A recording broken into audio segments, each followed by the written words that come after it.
Wow. Fiona Apple is the summertime concert series here this morning. It's Bennington. I'm Ron Bennington. There's Gail Bennington. Oh, hi. Don't let Fiona bring out the crazy girl in you. I know. She really makes me want to go crazy. That's the thing about Fiona. It gives crazy girls a little chance to go, gotcha. Gotcha. It's artistic. She understands me. I like the fact that she owns it, too. Yeah. You know what I mean? That most of these songs are like, yeah, I went crazy, but I'm still kind of blaming you. You know what I mean? Like, you're fucked up. You knew I was crazy. Yeah, and then you pushed it, didn't you? When you brought me the wrong lunch. I just have a feeling that, and by the way, I think she's probably the genius of her generation.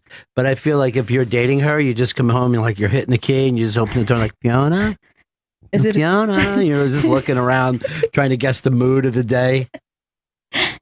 I don't know what's going on summertime concert series. I heard echoing from the Today Show. It sounded like you too. It did. It sounded like but you it were. couldn't have been because this would have been massive. And then Fox News was doing. They had the Dave's Barbecue out, and it looked like some kind of country rockers. Yeah, just a country band. I'm not sure what their names were, but yeah, they weren't out front yet.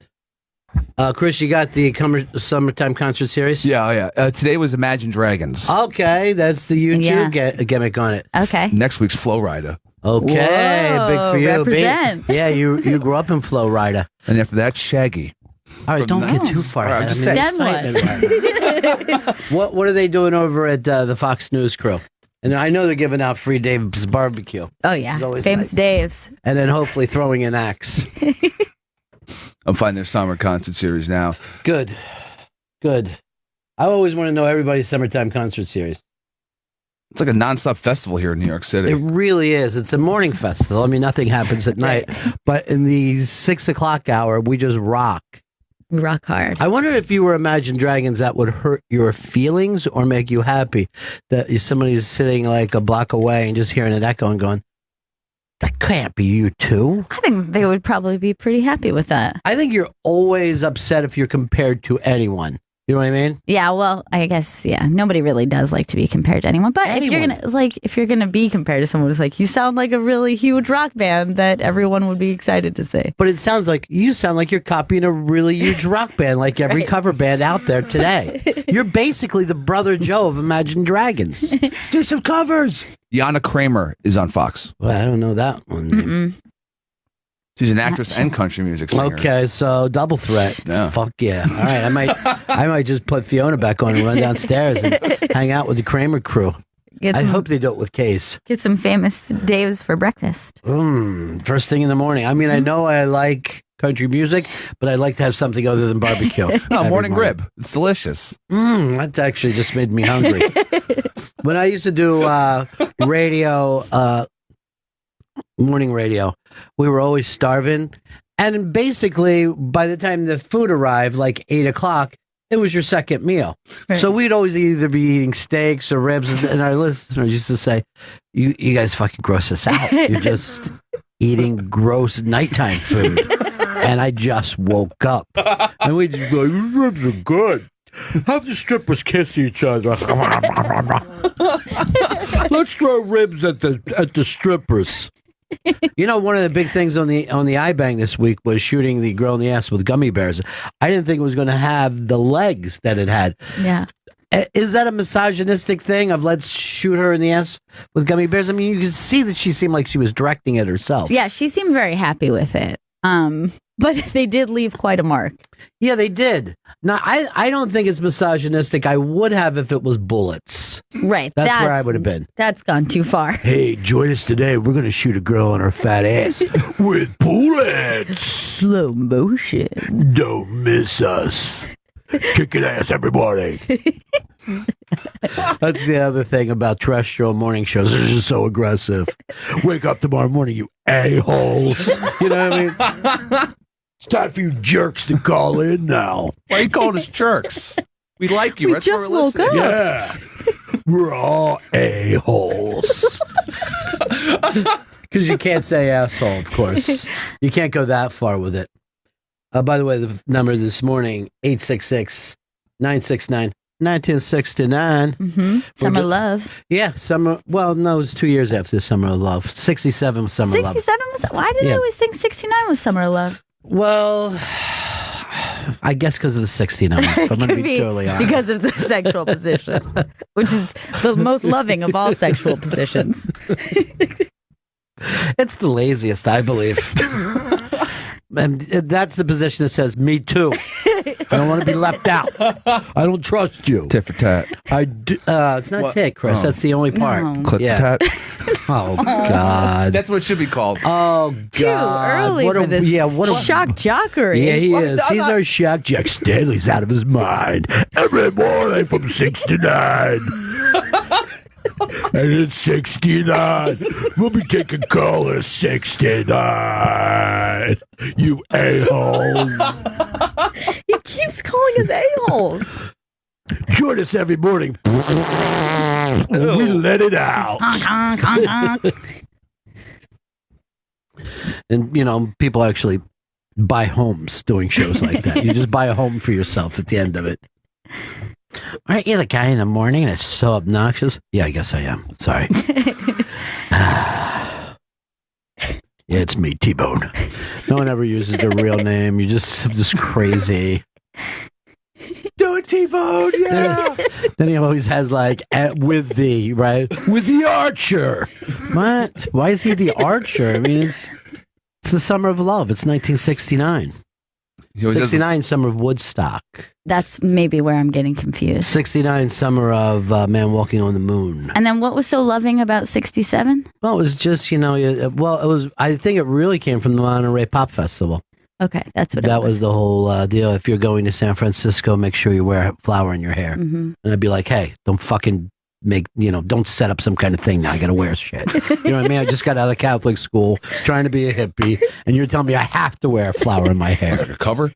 Or what, Papa John?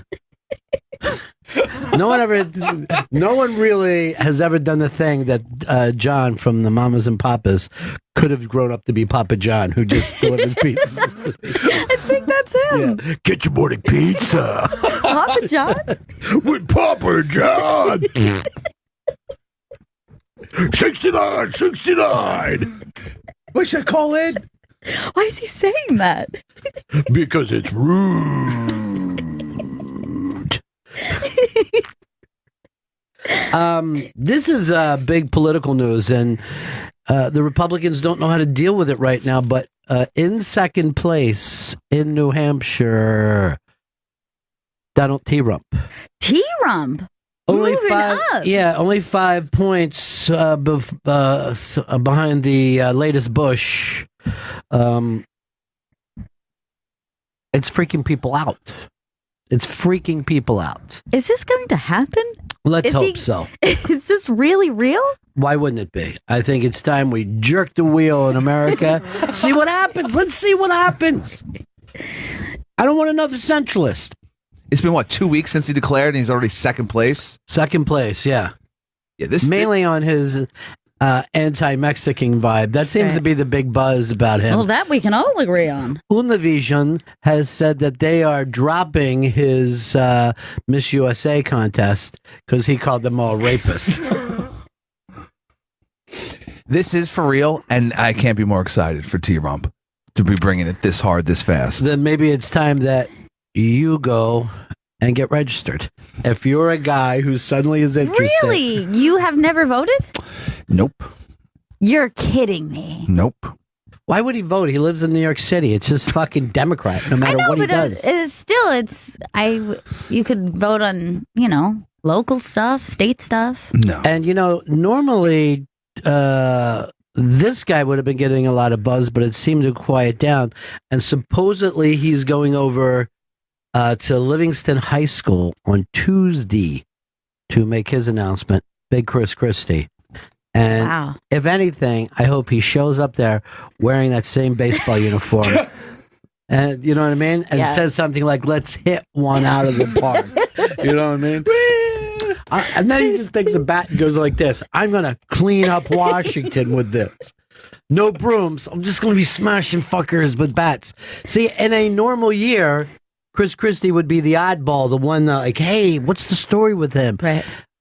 That's all T-Rump right now. I know. This has really hurt Christie. That and the backwards man ass. Yeah. I mean, considering he can't even get heat after showing his vagina. Mangina. Mangina. But it's all about T-Rump, and he's gonna take it. He's gonna run with it, and hopefully he beats up China and Mexico and all the people that he said he was going to beat up for us. Yeah. I love the angle of it, though. I mean, he's already selling multi-million-dollar apartments to the Chinese. $50 million apartment. One Chinese person. No, they're in his pocket. That's what we know right now. He's got brass in pocket.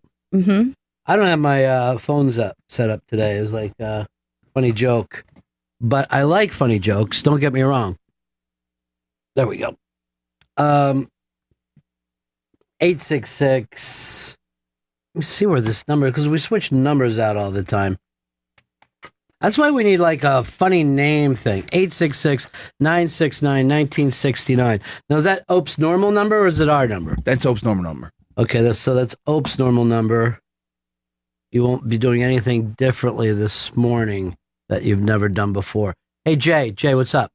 Hey, brother. Hey. What you got to know about New Hampshire is within 90 miles of, Massachusetts is where 85% of the population live, and I know 0 people that are discussing Donald Trump. So if they surveyed anybody, it's up north. Wait. Yeah, well, hold on. Let's get back to this number exactly. Yeah. You're saying 85% of the people live outside of Boston? I don't understand this. Yeah, it's all southern New Hampshire. Southern New Hampshire is where everybody lives. You mean everybody in New Hampshire lives? New Hampshire, yeah. Okay, everybody, good. yeah. But Nashua, Manchester, all the way over to Portsmouth is where everybody lives.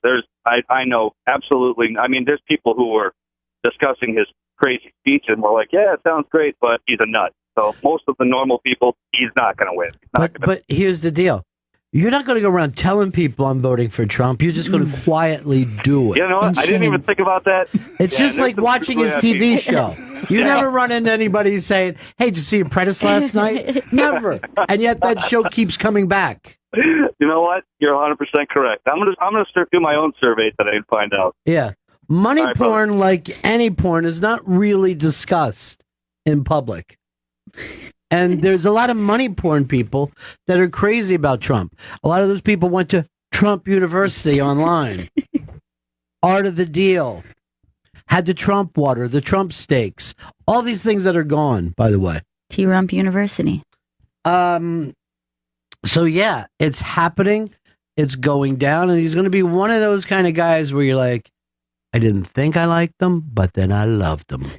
And I think he would, what's a better face of America than T-Rump? Yeah. It's actually honest. It is. It's what's important to us. Yeah. Look, this was our dream for years. I want to see somebody in there who just says what's on his mind. He's not bullshitting. Right. That's T-Rump. Whether you like him or not, the agenda that he has is him, and if he says to us later, we ought to put condos up around the Grand Canyon, we'd make a lot of money, we'd take this debt down, then that's what we'll be getting. Yeah, he'll give you the truth. Real stuff. He's real. T-Ruth. He's going to be after the T-Ruth. That thing that said that like, oh, you didn't think you liked him at first, but now you love him. That's one of those weird things that human beings do. And they'll come back and tell you, hey, now that we're friends, I have to tell you, when I first met you, I thought you were a real dick.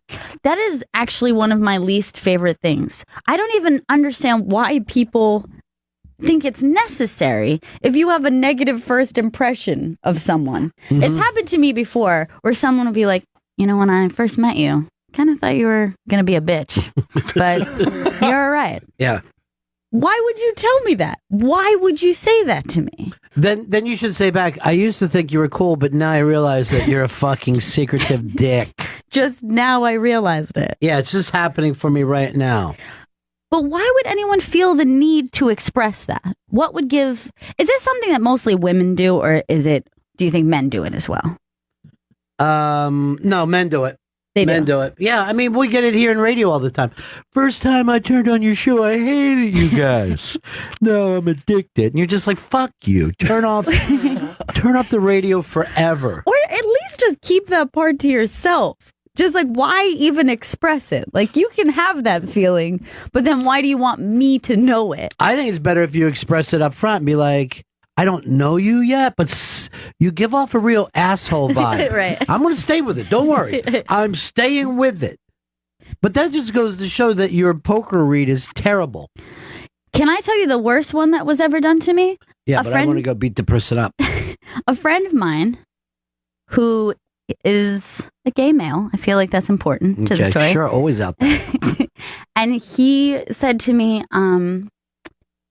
I really love that we've become so close. And it's so surprising to me because when I first met you, I didn't think I would like you because I don't like short people and I don't like girls with long hair. What? What? Why are you saying this to me? You know, I'm glad that you told me that, and because I don't normally like men who suck other men's penises. But you know what? For you, I make an exception. Yeah. I normally judge people's seconds into looking to them. Also, short people and women with long hair do not have a common personality. Like, you know how all short people act. Short people with long hair always bother gays. What? Randy, this didn't song know is this. not working anymore. Go back and work on it again. The long hair thing is a weird stance to take. Well, guys get it. You know, I mean, that was the defining thing of a guy years ago was if he Right. had long hair, it meant something. I don't know if women, I guess women with short hair Yeah, get that. judged. But I've never heard the length of your hair is really a problem for me.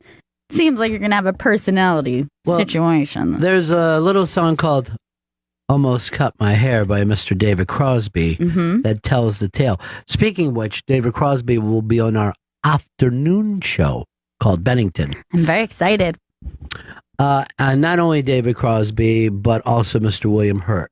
I know. It's like a Charlie Rose show that we're putting on here. It's a very big day for us. It is. It's the biggest day in the history of the Bennington show. Definitely. Chris, I know that we're doing some 4th of July time off. Yeah. What are some of the big best of stuff that you picked for people? I'll pull it up right now because, yeah, we have some days off and curating the best of, so it's going to be really if fun. we got it, we see. You're trying to drag it out. As you said, coming up 4th of July, that's when the country celebrates. The country celebrates its birthday. Anniversary of its birth.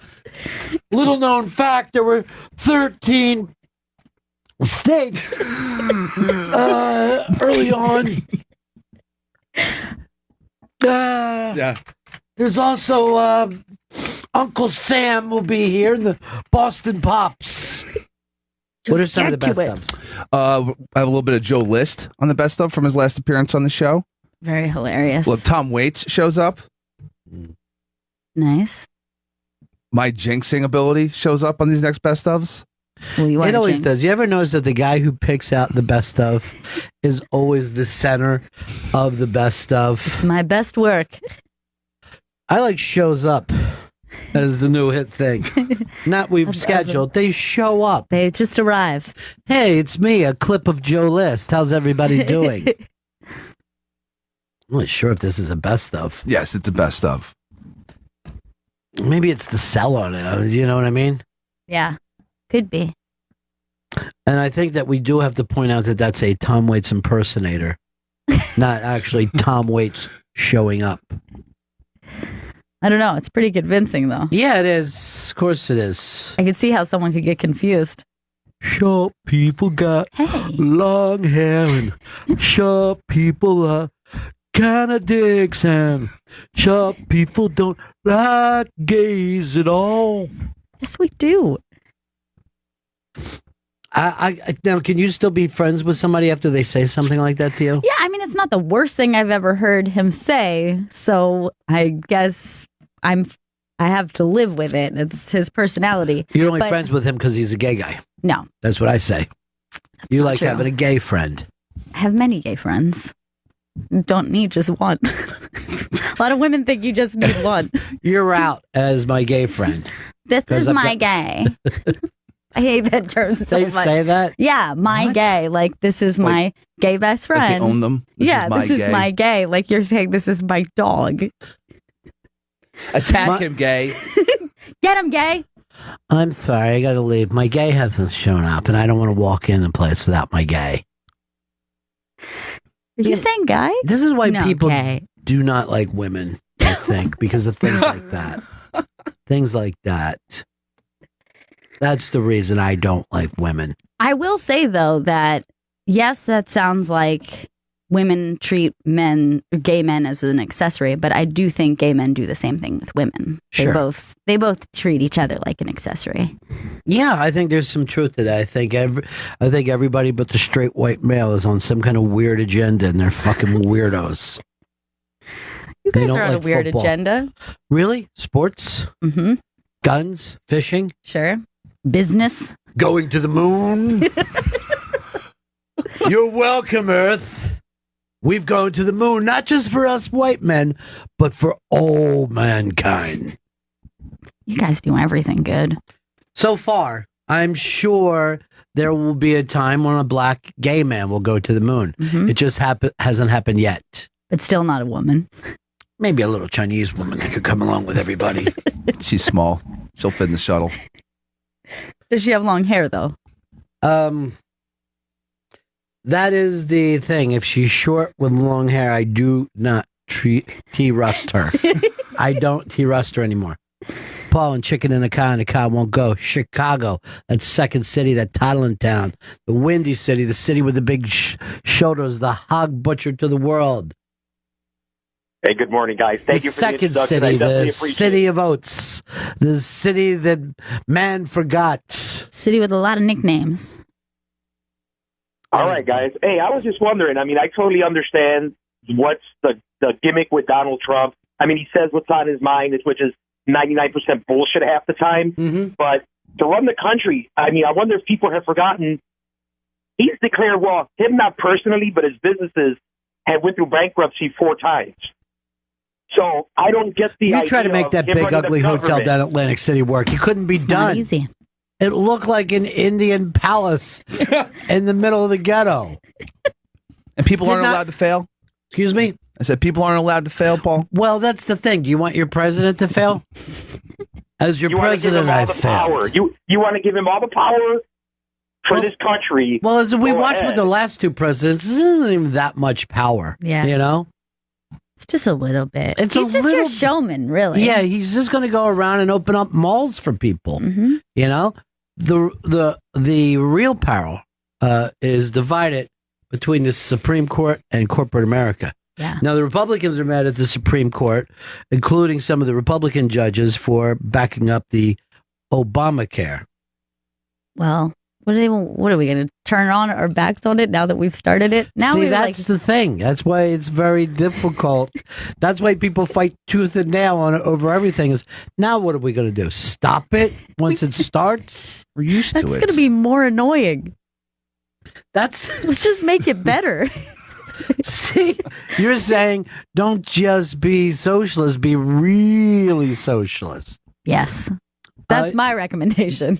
Here's Matt in VA. Matt. Hey, Ron. Yeah. I had a buddy, there was a guy who's kind of like on the outlier. He would always come around with other friends. And, during the summertime, we always grill out and everything. And it was mostly at my house. And after about a couple months of the guy, he came up to me. He's like, at first I didn't like you because you were always inviting people over to cook out and play horseshoes. And, this whole grilling thing, it's not my thing, but you're pretty cool. And I looked at him. I fucking swear to God, I told the guy to get out of my house. That's good. I'm glad that you did that. Out of my house. Get out of my house. You know what? I invite everybody over, but you, sir. You are not part of this. You will not be attending the cookouts. Exactly. I hate a guy for grilling. Get the fuck away from me. Yeah, I don't need your honesty. Also, who takes a stance against grilling? Well, some people hate that other people are the center of attention. You know what I mean? So, like, if there's somebody who's real outgoing, you always hear from somebody, I hate them. They think that they're everything, the way they're always backslapping and seeing if anybody needs anything. And, you know what I mean? Like they will hate. I know people who hate positive people. You know what I mean? They'll be like, oh, they're so up all the time. I can't stand it. Haters gotta hate. This is something new I want to trademark starting today. But I want to spell the hater with an 8. Oh, yeah, that's a good idea. Yeah. Then you can do it just real fast if you need to write it out. H, then the 8 and ER. I can't come up with a number for ER. I wish I could. I think a 3 would work. But That's perfect. They do not like people for whatever reason. No one is going to get outside of hate it. It's also, people use it like the backhanded compliment when you've done a good job at something. Like they'll say, hey, I can't believe you pulled this off. This is really great. You know, when I first heard that you were working on this, didn't think it was going to go so well. Yeah, we've all done that with Stanley before. But I am shocked. Yeah, we've all done it with Stanley, and it works out to the way. But that's the thing. Didn't think you'd be able to pull it off, big man. But look at you. You went and brought up 3 names of the best stuff that you've barely put together. Thank you. And kept saying showing up no matter what it was. Tom Waits showing up. Joe List showing up. Everyone's showing up. Yeah, they're going to be there. But yeah, that backhanded compliment. Or if you do something like people like Chris goes to take his dish to the kitchen, I'm like, hey, leave that for Gail. She loves to be the cleanup person. What? Do you ever see people do that? Good point, Ron. She'll take care of this. Hey, beer run, Stanley. We always call him Beer Run because he loves to be the guy who leaves the party, goes out and get more cases of beer. Do I? Yeah, risk a Dewey. Get out there, do your thing. Beer Run. Beer Run's running for beer. Joey Jojo always has weed. Joey, start rolling your joint, your famous joint. Got it. So Joey be like, that's my position, dude. That's my thing. That's my thing. Time for some joint rolling. That is true. People love to do that thing. People are dicks. They are. But that's me just judging humanity very quickly. People are dicks. Humanity, when I first met you, I thought you were all dicks. Planet Earth, at first I thought you were so dirty and dusty, filled with bugs and animals and disease. But now that I have a house, I don't mind you so much because I'm able to put my house on top of you. I think that's the whole reason for technology is to get further away from Earth and to create so much comfort that you can't stand it. Right. Because we're all just making up for the fact that we were really uncomfortable for all of existence until... Yeah. Like every time it rained, people just huddled together, tried to rub their naked bodies together. This sucks. This is horrible. You think this is going to stop? You know what? I wish we were ducks. I think that really the Earth was intolerable until about 50 years ago. 50 years ago, finally, we had air conditioner and central heat, TV. I mean, we only recently just started sleeping on soft things. We haven't even been doing that very long. Imagine that if you were just a person who slept on the ground as much. First of all, they didn't even have a pillow for most of humanity. God. Most of humanity, your head was just on something hard on the ground. I've covered these sticks with some leaves and... with a rock base. Make it a bed. How long has it been since you just didn't have to sleep with everybody in your town, too? Just like everyone get together. That's why when the wild wolves start to pull some of us away, you're just laying there. And there's just always someone like, can't get comfortable. Because we're sleeping in a fucking cave. That's why you're not comfortable. We're freezing cold in a cave. Ow. Oh, I forgot this. Wolves are near us. I'd like to please get on the inside of this circle. I don't want to be one of the outer. Don't put me on the bait. perimeter, please. They say that like if you did have a time machine and you brought people here from the past, that they would die from the overstimulation. Right. They said like if we brought a cowboy here, he would just have his hands over his ears running, just like he wouldn't be able to stand the noise. It's horrifying. Yeah. Just like right now, what seems quiet in this room would just be even buzzing. It would be, he would just hear the electricity. Yeah. What is that? Are these hornets? No, dude. That's what's keeping what you call little suns on. That keeps all of our little suns burning. We just try to explain everything to them. Yes, water comes out of the side of the wall. Huh? Isn't that better than going down to the river with your hat? How about this regulated temperature? Whatever temperature you'd like, we'll make it. No more fire. Do you want it more wintry or more summery? What do you want? We control the weather inside this room. Yeah, turn up the winter. Go ahead. He'll like it. You want it a little more wintry? Do you, Columbus? Yeah, just grab somebody who was like considered like the smartest fucking person of his time. Like, hey, Copernicus, let's see if you can use this iPad. I doubt it. Wrap your giant brain around that. Now let me show you a baby who can use it. Yeah. Oh, see this baby right here, Einstein? Way smarter than you when it comes to the smartphones. I think there's a dumb phone over there that you could use by cranking and asking for a lady to connect you to someone. He would just be sitting around dumbfounded. What is this place? How did I get so stupid? I left being the smartest person in the world. Now I couldn't even win on Are You Smarter Than a Fifth Grader? Be like, I guess I have to do a lot of reading to catch up with you guys. Oh, no. We don't do that anymore. No, we have little boxes that do the books for us and fake people that act it out. Hey, we had plays, so I know exactly where you're going there. Oh, okay. You get it then. Oh, by the way, that moon that you stared at for so many generations, been there, done it. Don't even want to go back. All of you? No, just a couple guys. But it counts. The Apollos. The Apollos went there. Do you ever see how many satellites that we have now? It's like, it's tough for a fucking spaceship even to break through. It's weird. It's just like it's just like a cloud of dust. Yeah, space trash.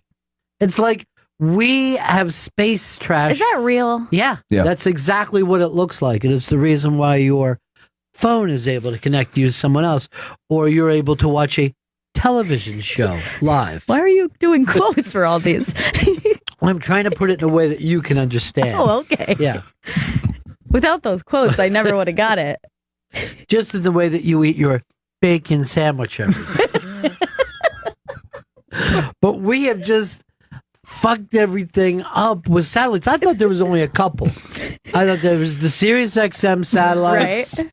And that MTV satellite. Sure, I've seen that. They actually bragged. MTV bragged about having a satellite, and they would take a picture of it. And now everybody has one. Look at how shitty that looks. I know. It looks so cluttered. It looks like our own fucking backyards. You know what I mean? Like, and that's the thing is like when a satellite stops working or it's outdated, we don't throw it away. It just keeps floating around the planet. Someone needs to collect those. I think it's great because this might keep UFOs from seeing us. Right. They're like, that junk planet around there is nothing. Let's just keep going. It looks really stinky. It's just covered in trash. Filthy. And look, all those things have come in, like, really most of them, like the last 10, 15 years. It makes me feel like itchy or something. Like it just looks too like satellite-y. God, clean up. You can actually see a lot of shit like that just with your eye. You're like, oh, like you'll be out at night and you're like, oh, look at that plane going by. No, it isn't. Really? Yeah. It's bizarre. Yeah, it's There's bizarre. way more than I thought there was. That looks horrible.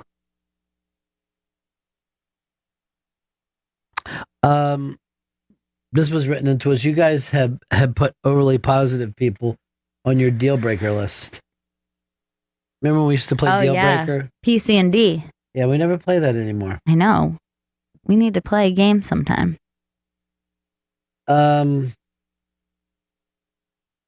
Yeah, I don't get it. I don't know where that went. It was our favorite thing in the whole world. No. And we blew it. And we learned so much about each other. And mankind. Mankind should have been my business. This is good. It's set up so we will never, ever have another mass shooting. The Confederate flag is being removed from Apple video games. Yeah, there's video games where it's like, Civil War video games, and now you can't be on the App Store anymore. All right, thank you. I should have pointed to that. These Civil War video games. Not just flag games. Yeah, it's not going to be a Miss Pac-Man. Right. It's the Civil War video games. I never get specific enough. But you talk about tipping points, right? Right.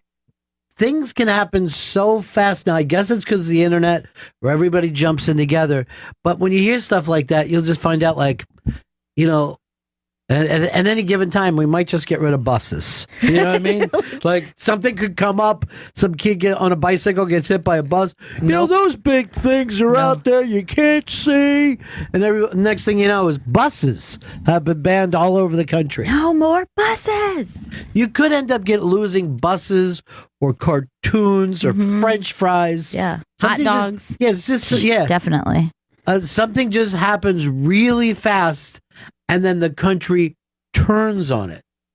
It's bizarre. Do you think that anyone is even the people who initially said, okay, let's pull this flag down from the state capitol? Is anyone going, oh, well, now this is too far. That's not what I meant. Like the people who started this were like, I didn't think every flag. I just wanted one gone. Just one particular flag. If that's not going to be there, no one can have the flag then. You happy now, Claude? Now there's no flags. All because of you. Ethel, I didn't want to get rid of every flag. Just the one. And then that goddamn Twitterverse went off on its own. Well, it's all your fault. I was going to make a flag cake and the cops came over. And they took away my baking soda. It happens that fast in this country, where you just go, flags, they're the problem. And everyone just runs over and beats it with a stick. And it's almost what America's become, is this gang, this little crowd that have sticks and porch, and they don't know what to beat until someone points out something. That's bad. Yeah. Everyone get it. In the old days, it's what they would do to a lame person or a child who couldn't hear. Right. What if it spreads? And they're just beating it with a stick until it's dead. He's got the devil in him. Yeah. Devil ears! Devil ears! Now, if you have a Civil War game, the way Chris Stanley pointed out to us, right? Yeah. You have to have that flag. Yeah, it's kind of necessary. What are we not going to talk about the Civil War now? Now it's just getting weird. Let's attack them Southerners. They don't have a flag. What? We did have one. No. We took it out of the game. We are a country without a flag. I think now we're getting into, not to say video games are like the only way of preserving this history, but it's a beginning to kind of whitewashing something. Well, America, the Obama said the flag belongs in a museum, and that has been repeated so many times. Take it to the museum where it belongs. Like now, we've all agreed on that. That's official? That we finally get around and we all agreed. And we've got to the point now that there's no one, of course, that can stick up for this flag. Right. And no one can say to themselves, hey, maybe we should keep the flag that the kid wore on his jacket when he shot all those people in the church. What? We have not had the gun debate. But that's why the Republicans are just going like this. Let them take the flag. Mm-hmm. Let them take the flag. And they're just sitting there just making more guns. Yeah. You got the flag.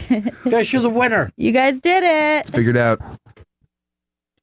But yeah, no one is opposing this. You think, I don't know, there'd be a couple history buffs at least saying, hey, listen, it should not be taken out of a Civil War video game. Pat in Jersey. Pat. Really makes me laugh, Ronnie. I just imagine some family from South Carolina went to Spain for the week, and they came home and everything's different. Yeah, like they went to Tokyo for work with Dad, and they come back out in 2 weeks. Where's the flags? Where's the flags? happened? Their neighbors are saying, shh, you don't want to be called a flag it. Just don't even bring it up. Don't go anywhere near that flag. They're just quietly walking around. There never was a flag. You understand me, boy? There wasn't a flag. Now get to sleep. Get to sleep with this gun up against your forehead. I can't. You wake up, this gun goes off. Make I'll sure sleep your then. kids can sleep with gun at night.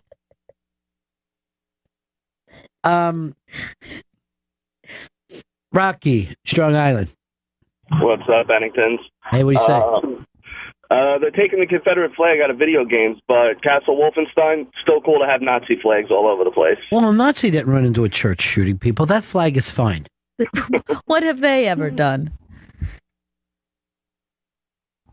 Yeah, and it's kind of strange, too, all the debate that has happened about video games. Mm-hmm. Violence in video games and, even, sexual content. And this is the one thing we're definitely okay Yes. with getting rid of. It's the first one that ever worked that way. And I mean, I'm now acting like, good, we got flags. Now let's get video games and rap music, and I'll be fine. And you know what? I'm always trying to do this because I'm a rock and roll guy. It's rap music. I'll just yell it from the back. It's that gangster rap. just trying to get some of my radio stations back. I would blame anything on gangster rap. All right, let me read some of the stuff that people wrote into hashtag Bennington. The North finally won the century-long game of capture the flag. G-Man says, maybe we should send a woman astronaut to space to clean up the space trash. Hashtag Damn it. Bennington. Little Lauren says, Fridays are awesome because we get a double shot of hashtag Bennington in the morning and afternoon. We haven't seen her in a while. Sweet Lauren, where are you? There are people here that you'll see every day, and then you won't see for months at a time, and then you'll see them again, and they'll be like, "No, I've been here." Really? Because right now you can shoot a goddamn bullet and not hit a person all the way down that hall. Fridays in New York, there's nothing like it. You could fly a Confederate flag all the way down that hallway, and no one would We get could. you in trouble. Yeah, we could honestly have a bonfire in here on Fridays, and no one would mind. I love the city in the summer on Fridays. I got here in my cab, 1954 prices. You just zoom right in.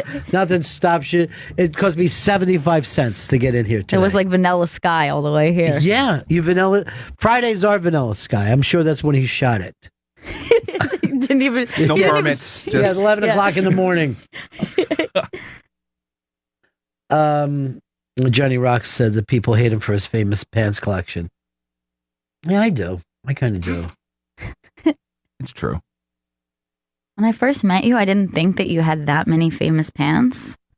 And now Now I I guess you're realize not you as do. big as dick as I thought you were. Guess it really wasn't that many pants. Brian in Charlotte. Hey, Brian. What's going on, boys? It's weird to see the General Lee pixelated like it's got a giant dick on top of it. You know, It's like Asian porn. I forget the guy, Cooter, I guess, from General Lee, came out and said, we're going to keep on riding around in the General Lee. We got a failed TV show and then a failed movie, and it's going to live on forever. Hey, I think we should have a vote right now. Joey, you get a vote. Stanley, you get a vote. Do we want to keep Gail's nickname of Sweet Lauren that she handed out this morning? Do we want to start and call her Sweet Lauren?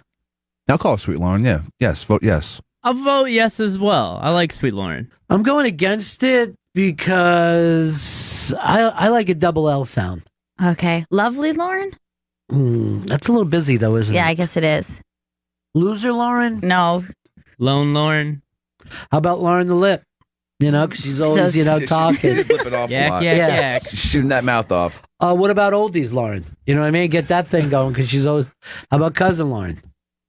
That works, definitely. You know what? I just Cousin figured Lauren. out. The toughest part of this of giving her nickname is the Lauren part. Yeah. Yeah. Drop the Lauren, maybe. Yeah. That's where we're getting our... How about we just call her the Lion? Two Ooh, reasons. yeah. She's strong and she's always lying, no matter what she's bringing The up. Lion. Yeah. Laura the Lion. Just Lion is fine. Laura the Lion is pretty good, though. What about Double L? Yeah. Even though she's only one L in her name. What's up, Double L? What? Well, the first one's for the lion part. Yeah. What Double lion part? L. We're also calling you Lion Lauren. But this is, Oh, I forgot to tell you. this is short. This is a shortened version of it. Good name. You got a nickname and even shorter one. Yeah. I don't know. She's from Staten Island, right? Yeah. That never helps. SI. It's called Shaolin. Lauren. Oh, Shall Lauren okay. might be onto something. I like the way we get to see the way your brain works. Shall Lauren. Shaolin, Shaloren, Lynn. Shalom, Shalom. What if we just call her the Jew? What kind? Does that work? Is that You want to good? go with that? You want to go with Steen? Lawrence Steen? Is that your thing? Berg? Does that work? Somewhere right now, Jenny Hutt's going, they never make up nicknames for me. Gotta think of one. Oh, we got a nickname for her. We got a nickname for her. Here's Charlie. Charlie. Hey, I think the Southern blacks should make this their own, the way the Christians took that image of Jesus on the cross the Romans used to shove in their face all the time and started making jewelry out of it. That is got to be annoying. Maybe bling up some Confederate flags. Yeah. You think, like, after, like, if everything about the Bible is true and you die and you get to heaven, Jesus is going to say, this is what you had to represent me, the thing that killed me? You know, I did a lot of great stuff. Right. You couldn't have had some of the cool, like me fixing somebody? Yeah, why can't it just be like me walking on water? I mean, that was pretty cool, guys. Well, we all do it now. We call it skiing. So we're not that impressed. At the time, it was great. So you're not so great, are you? Wouldn't it be funny if you just saw like a thing of him behind a boat and they were pulling him with a rope? Oh, that's what it was. Yeah. Turns out he was just a really nice guy. Yeah. Everyone else is like, it's too hard for you to ski.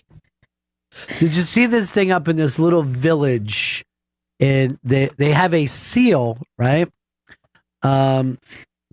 It begins with a W. It's like White something, Chris. You'll be able to find it on the eye bag. What's the name of the town? Whitesboro, New York. All right. Now, Whitesboro, which is already a problem, there is their seal, and it's a white dude choking out an Indian. Oh my God! And, you know, now that this Confederate flag thing has brought people up to that. Okay. This is nuts. Now, this is the kind of problem that you would expect on Parks and Recreation, you know, where they would have some seal that life is going by. How's it lasted? Now, You know what I like about it? Subtle. It's very subtle. well, they are defending this by saying they were friendly wrestling, and that's how the white people and Indians became friends. He has his hands on his throat, though. Allegedly. Is he in a sharpshooter? Like, what the fuck? Yeah, he's And he's definitely. being thrown to the ground. Yeah. He's on his way down. Here in Whitesboro, we look to our seal, where a white man is choking an Indian until he passes out, as a way of saying, welcome to Whitesboro. Summer has started. Whitesboro means friendship. It's hysterical, isn't it? It's amazing. I want that patch. If they're selling them, I have to have that. They use a beautiful maroon color. For Dude, the white native. man kind of looks like a zombie, to be totally honest. Yeah, it's kind of actually a little eerie. You're right. He's just very white in the face. Are you saying too white? I think Whitesboro a little too white. That could be their motto on the new patch once this thing gets taken down. I don't know that if you guys are too young to remember when Crayola Crown had a They had a crayon is the way you folks say it. I say crown from where I come from. And I say But crayon. They had a, you do? You say Yes. crayon for name? It's a crayon. I didn't know that was stupid until I moved to New York. They're like, "What are you saying?" Cranberry? Crayon. It's one syllable. Crayon. And that's weird because I grew up when we said crown. Crown. It was a crown. But there was one Crayola crayon that was just called Flesh. And it was something, and then black people were going, we have flesh. That's not the only color of flesh. Flesh of all people. Flesh of the ruling class. So that's what I think if you were to have it be a kid and draw that, you would put it up that way. Choke out an Indian. Now, when I was a kid, I remember, and I don't know if Crayola put them out, but they were a set and they were all flesh tones of all people. So it was just different variations of like tans and browns. Is that right? Yeah. But then you'd have to also, incorporate your own crayons. Crayons. It's hard, right? To say. Crayons. Take the crayons and the water. I'm trying so hard to speak like you. When I was a kid, there was a conversation in my class where somebody was saying, my cousins came to visit. Yeah. And they say crayon in like this really weird way. And they were saying crayon. And we were like, what are they, British? And we were like laughing, crayon. So we were all saying, oh yeah, different people pronounce it differently. And I remember these two twin girls were in my class. And we were like, hey, how do you guys pronounce this? And in unison, they go, Crayola. They're not all Crayolas. They're all Crayolas. Why are they robots? Because they're twins? Yeah, because all twins talk like creepy robots. Ugh, I would have killed them, even in school. You know what?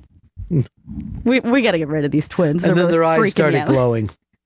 Hey, your chance to come to an Unmasked, and this is going to be a damn good one. It's Jim Gaffigan and his wife, Jeannie Gaffigan. That is coming up July 9th. Caroline's Comedy Club. Go over to the iBank for your chance to win tickets. But it's going to be an exciting night. That's going to be awesome. I think that you're going to see Jim Gaffigan get schooled by his wife a couple times. Oh, you think so? Yeah, I do. Prediction. Well, I think all men, if you go on stage with your wife, you're at one point going to be, I'm sorry, honey, I spoke over you. Ugh.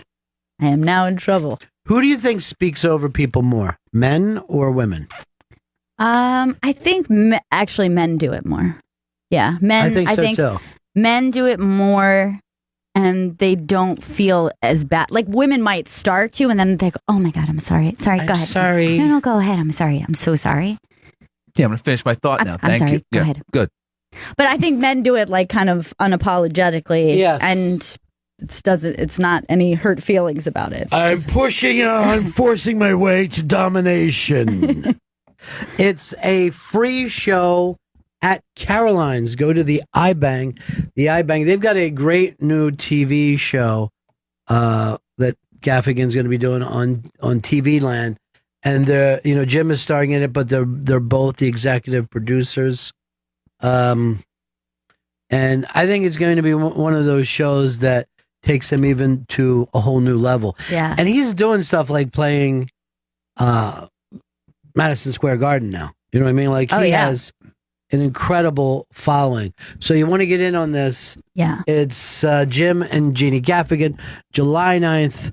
Go to the iBank for your chance for free tickets for an Unmasked with Jim and Jeannie Gaffigan. I think we should break here. Lots more coming up. This is Bennington. The great Fiona Apple. I always think if Gwyneth Paltrow's kid married her, Mm-hmm. she'd end up be Apple. Apple. Double A. Double A. Lauren, down the hall. Yeah. Perfect. That definitely works. Let's start and call her Double A. We'll send that out. Double A. Who do you send it out to? And how come I'm not on this group text? Hey, we come up with a new nickname. We're calling her Double A. Everybody, realize it. Everybody plug in Titsy. This is the Bennington Show, 866-969-1969, or hashtag Bennington if you're one of those people who's out there in the Twitterverse tweeting up the twits. That's how you can reach us. We're doing our show again this afternoon, the Bennington Show over on Raw Dog. 2 special guests, David Crosby and William Hurt. I am thrilled. Those are awesome. Yeah, they are. Now, here's the thing. One of those guys was in Accidental Tourist, and another one was in Crosby, Stills, Nash and Young. You will find out later on the Bennington Show. You're going to have to tune in to find out. Which. Can't wait. Yeah. What would you rather, whose life would you have rather had?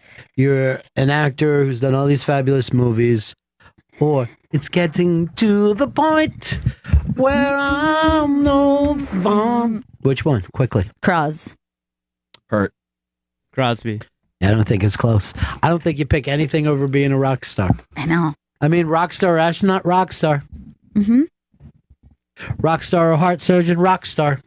Rockstar president. Rock star. I think if it was between president and garbage man, I wouldn't pick president. Oh, definitely. It's a shitty job. The only good thing about it is you get to live in an old creaky house. That's the best part. Yeah, you got this big old house. Free. Rent free, I assume. You're not going to see him sitting around like, I got to do a gig this weekend. Not only that, they don't even want you carrying around money or your wallet. They take your license. No ID. You cannot drive. Forget ID. You cannot drive a car for that. We know why Chris is concerned. He's worried he's not getting into the bars if he's president. Believe me, First of all, you're going to get in. He doesn't have any legal ID on him. What is your ID? One of those New York fucking cards? I have a learner's permit.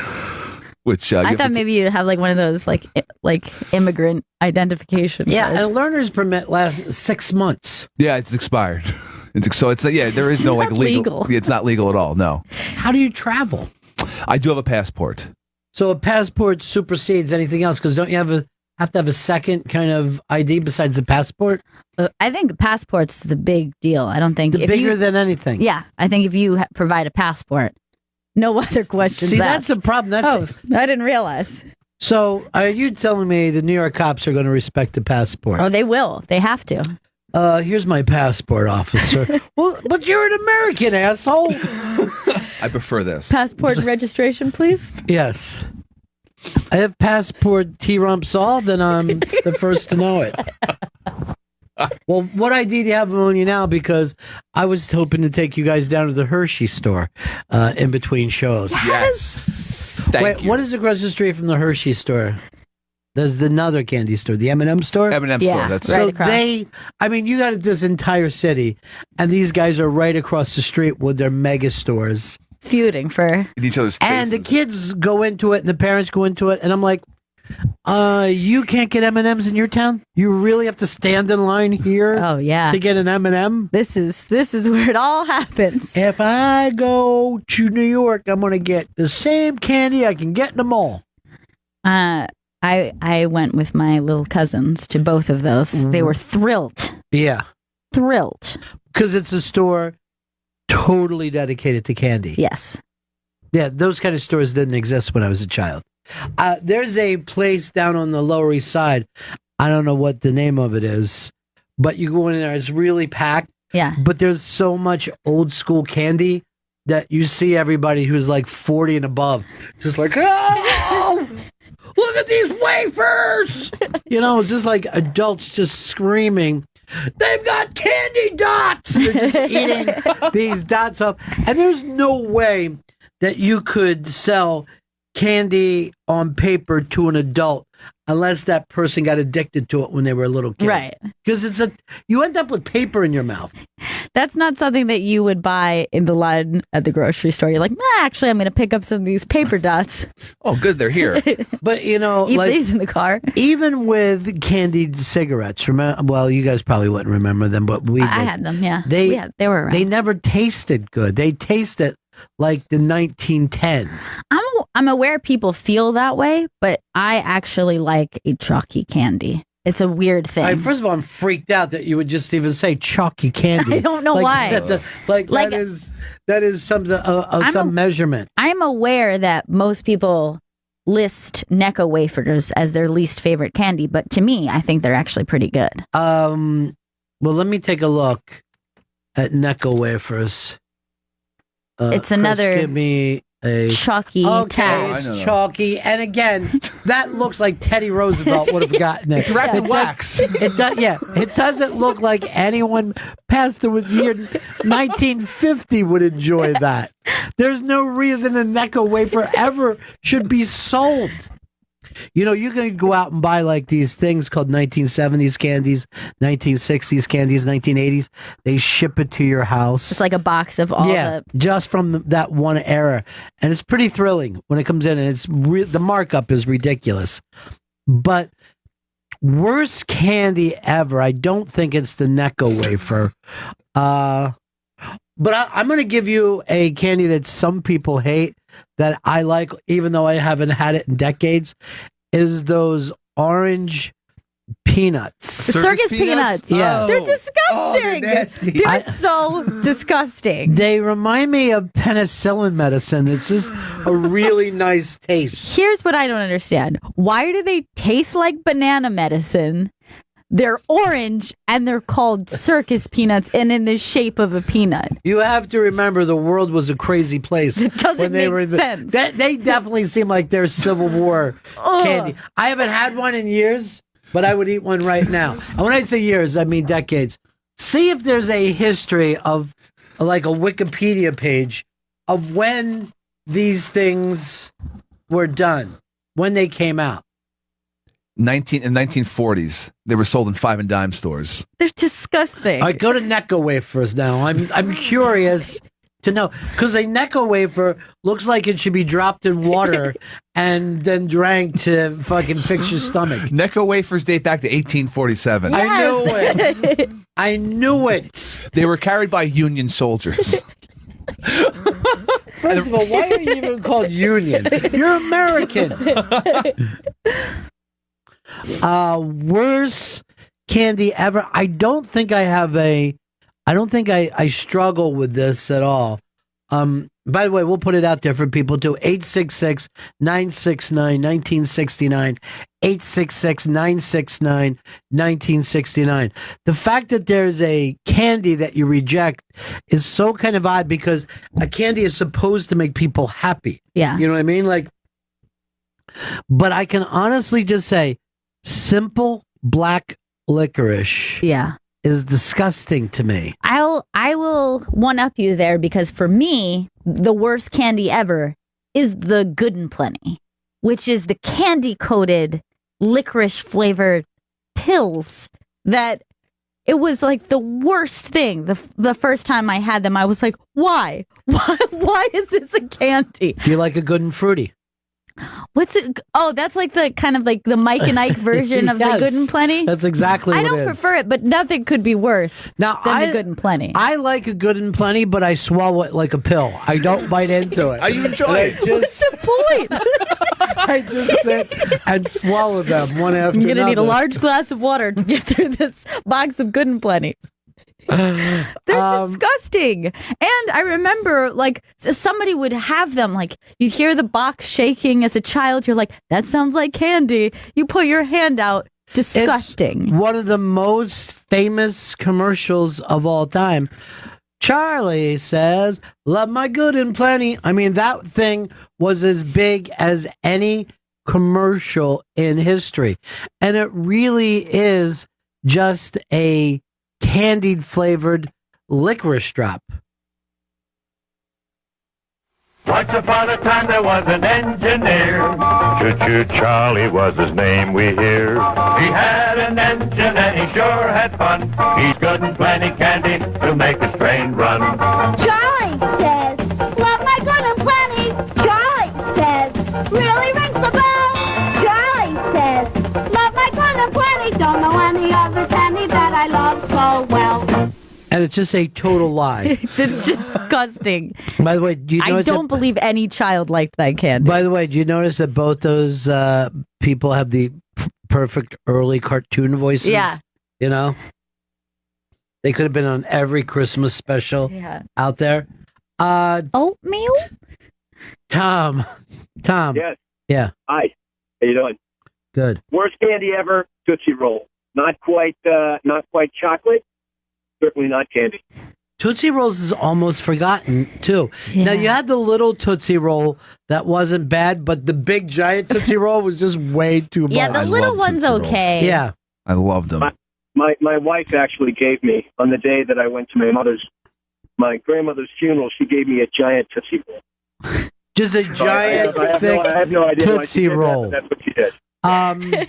It is as close as you can get to eating a crayon. Yes, it's very waxy. It's not exactly the flavor of chocolate. I'll give you that. No, it isn't chocolate. And if somebody said, "Oh, would you like a Tootsie Roll?" I would say, "Yes, I would," and then I would immediately regret it because of the sticking in your teeth. Yeah. It's stuck exactly to your teeth. Now, wasn't there even something smaller than a Tootsie Roll or something that was Tootsie Roll flavored? It's very weird that when you're a little kid, you basically would just take a sugar packet, and anything that gets further away from that, you hate more. Yeah. You know? Just give me the pure sugar. Pure sugar is what we're after here. Bob, what do you got for me? Ginger snaps. Give them to the black. First of all, that's racial. That's racial. And a post-Confederate flag thing. I don't even think I know what it is. Ginger snaps are a cookie. One, they're not a candy, and two, they're delicious. And I don't know what he's talking about. Okay, ginger snaps should have never even got on here. I'm just looking at it now, and it is a cookie. Yeah, it's a cookie. This guy's very confused about cookies, candies, and race relations all across the board. Joey Jojo, here's the thing. If we have a phone screener, it is to what? Screen. Screen. So I don't want someone calling worst candy ever, Oreo. Okay. Oh, I'll give you the worst candy ever. 7th grade algebra. You know what I'm saying? Fucking hated it. Confused. Dale, what do you got? Hey, I'll describe it and you tell me what the candy is. The filling puller outers. The filling puller outers. Well, that's any kind of those gumdrops. Jolly Rancher? Oh, that's a good one, too. Jujube. Yeah, Jujubes are not good. There also don't seem like they're anything that would be sold in the last 100 years. There's not enough flavor to a Jujube. It's mostly just difficult texture.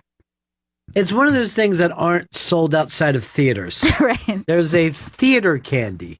Yeah. Now, do you like, because I feel like you miss the whole thing as they're miniaturizing candies now. Yeah. Like, I don't want a tiny peanut butter cup. No. I'm like, what is the point here?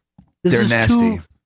No, they're not No, nasty. because there's not enough peanut butter and there's not enough chocolate. Like when you have a full-sized one, I it's a good get ratio. it, but yes, that's what I started with, but that doesn't make it nasty. Right. Nasty is when something is It's not like if they were disgusting. like little chocolate cocks. That would be nasty. But the ratio is off. The ratio is the off small completely. It's not right. But I wouldn't go so far as to say nasty. Ate 'em. I'll eat it. Yeah. Nasty as if you had to eat it off a hooker's ass. That's nasty. Ooh, that's nasty. TJ. You remember the old hardtack candy that your grandma would have that was real pointy and sharp? What do you like? Rock candy? Are you talking about? It was the worst.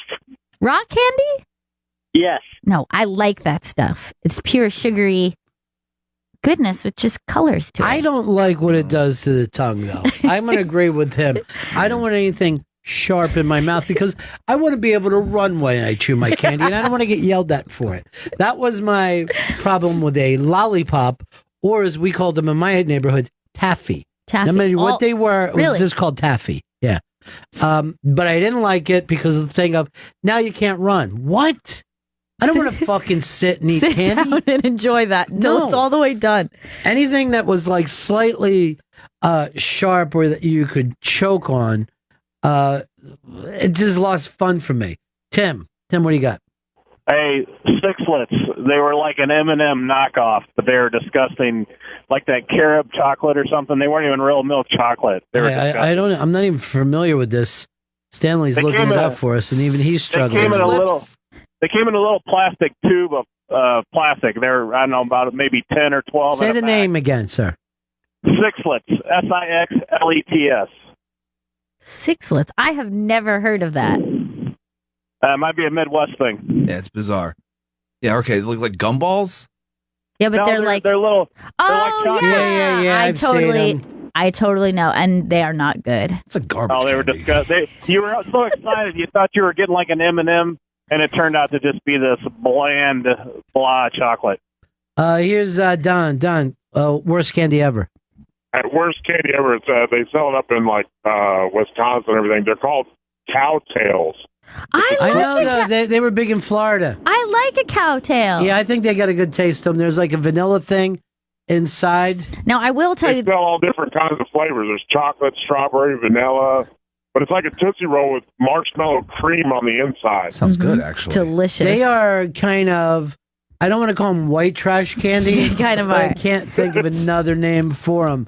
But they would always sell them in 7-Elevens down south. I will say that they do have a shelf life because you could get one that is too old and it doesn't have the right texture and it's really hard. And you're like, this has been in this grocery store for a very long time. It's like when you would get an old bazooka gum and it would Right. just powderize in your mouth.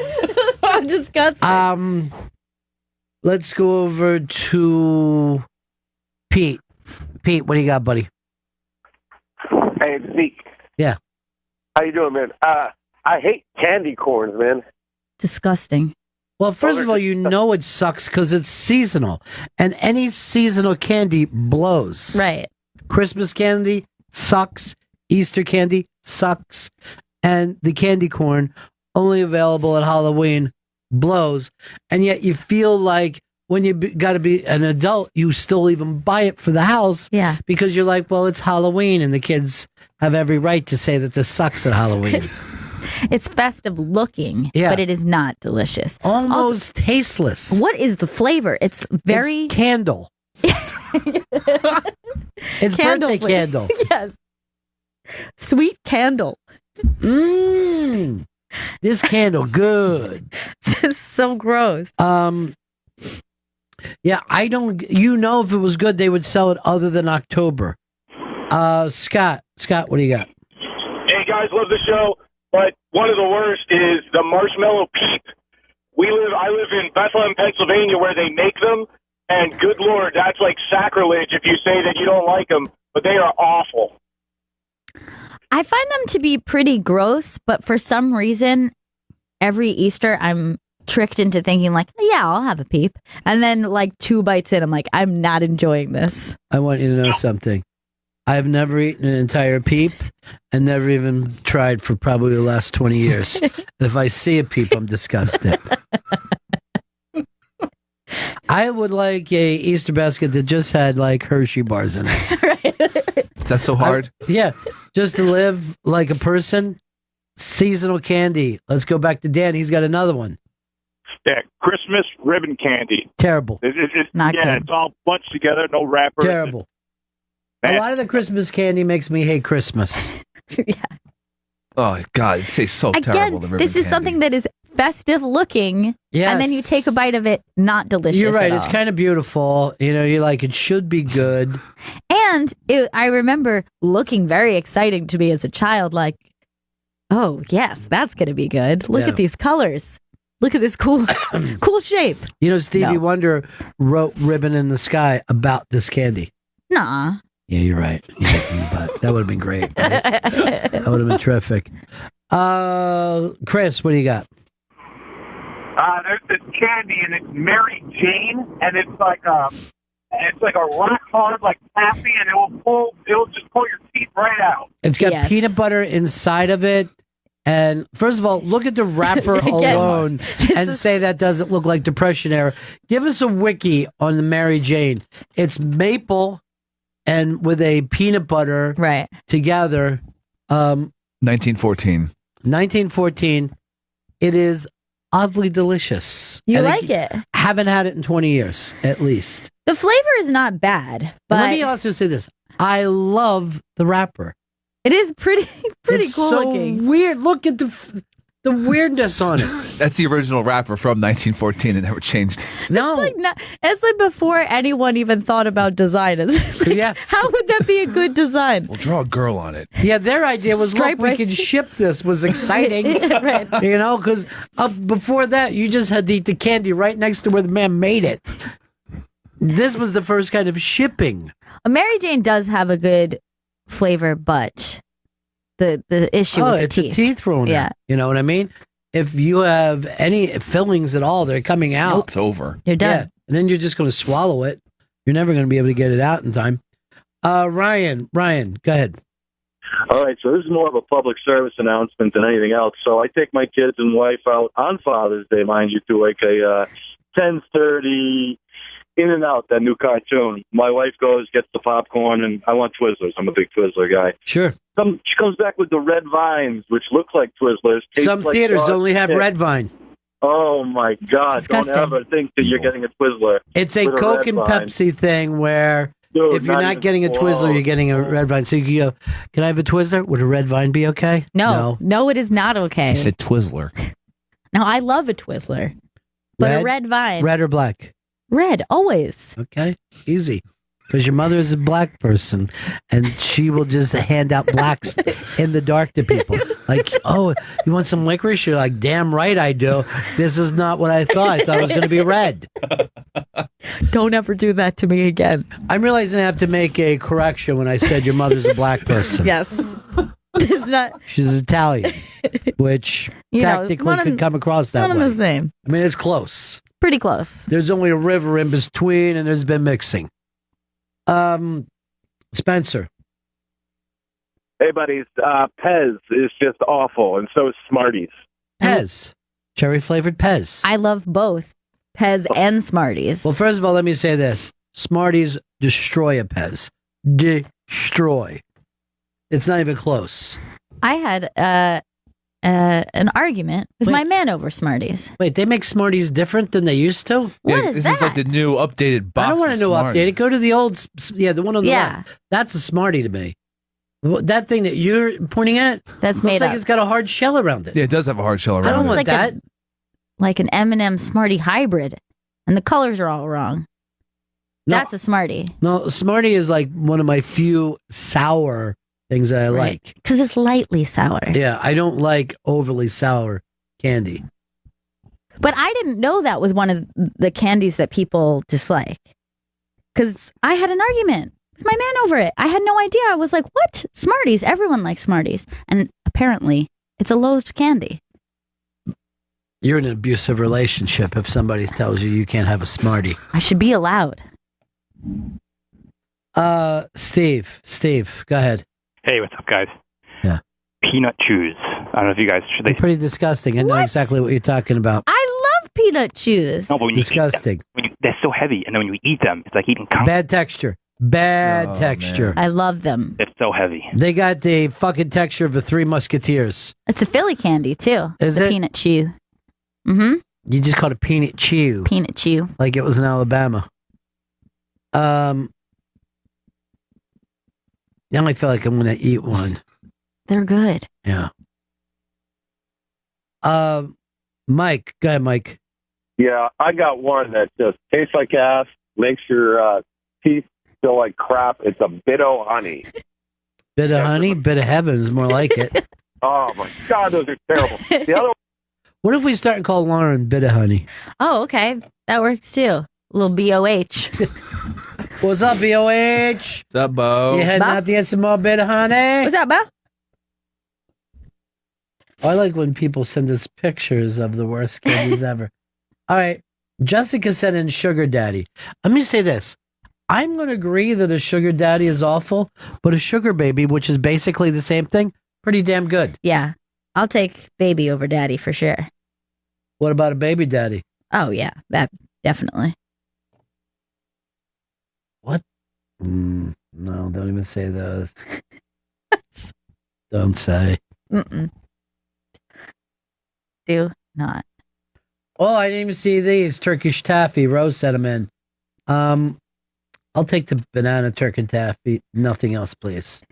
Ugh. Banana flavor. And then Liz says, I hate purple and yellow candy. I throw them in the garbage. Black. I think it's purple or yellow of anything. I think it's really funny that some of these candies are like well over 100 years old, and like that there's guys sitting around a table. Hey, how can we make this hip in a social media type way? How do we take Mary Jane to the next level? I know. If Mary Jane had a Twitter account, what would she be saying to people? If Mary Jane was a uniform, it would be an old Yankees uniform from 1927, just made out of wool and itchy. Really look good. who it is. Hard Rock Johnny, everybody. Hello, Bennington. What's Hey, up? man. What about any of the wax-based candies, like wax lips?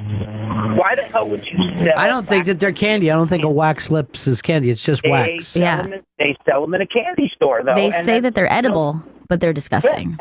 And the wax bottles, they're great for 30 seconds. You get that burst of flavor that juice, then you got to chew on a piece of wax. You don't have to chew on them. You could, first of all, here's what I like about the wax bottles, and Chris put those up. And this is another 1910 fucking candy.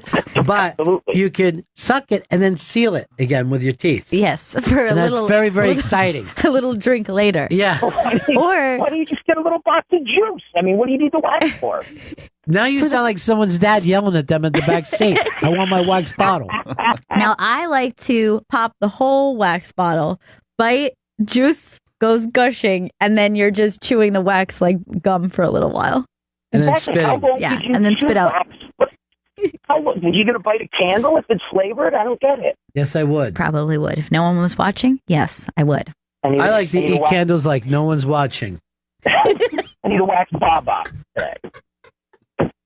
All right, now Sponge Steve says something I disagree with completely. He says malt balls are disgusting. What? What's wrong with the malt ball? It's a great flavor. Oh my god, I love the texture. I love to make them like implode. You know, if you like Yes. suck on half of it. Well, there's two things that you could do. You can use your teeth to remove it all so you got pure malt, or suck down until you feel an implosion. And that is pretty exciting as well. Again, when's the last time you had a malt ball? Where do these candies live that we don't can't know. seem to see them anymore? A malt ball. I feel like movie theaters sell malt balls, don't I haven't they? had one in a movie theater in forever. All right, let me just ask, and I'm going to round table this quickly. Okay. M&M or M&M peanut? M&M peanut, always. M&M. M&M peanut. Anyone who says M&M is a fucking loser. You get an extra peanut with your M&M. It's true. I never thought of it like that. I go, like, the only way I would just get M&Ms is if I had a side bag of peanuts. Oh no, I don't actually need a peanut M&M. I have. But if someone tries to give me an M&M, I'm like, what the fuck is wrong with you? It's like if you gave me a fucking open-faced sandwich. Do me a favor. Put another slice on it. Make it into a sandwich. Here's the thing: an M&M peanut, you can have one at a time. You can't eat one single M&M, and that's you kind of have to have a couple to eat at once. That's a really good call, and I never even thought of that. That at one M&M, if someone said, here, M&M, you're like, what do you mean? What is this? But one M&M peanut, you're like, sure, it's a whole meal. Substantial. There's a whole meal here. Johnny, can I get you to come to the Gaffigan show? It's going to be fantastic. Jim and Jeannie Gaffigan together. I watched his stand-up on, was it Comedy Central or whatever show is going to be on. It was amazingly hysterical. So I will come to the Gaffigan show if I am available. He's never done a bad show. He's going to have his wife. He's never done this before in public where the two of them come out and do a Q&A because they just keep having babies. They have a ridiculous amount of babies. Come to see Jim Gaffigan in an Unmasked and Jeannie Gaffigan discussing their new show, I believe called Gaffigan. Yeah. That's right. Yeah, it's everything just Gaffigan with them. I hope all the Gaffigan children will be there. It's July 9th. This will probably be your last chance to get in on this. July 9th, go to the ibang.com for free tickets. And it's an Unmasked with a bar. And everybody likes that. Yeah. Have drinks. Who doesn't like that? Yeah. All right, Johnny, thanks, buddy. Better boys. Bye. Hey, Johnny.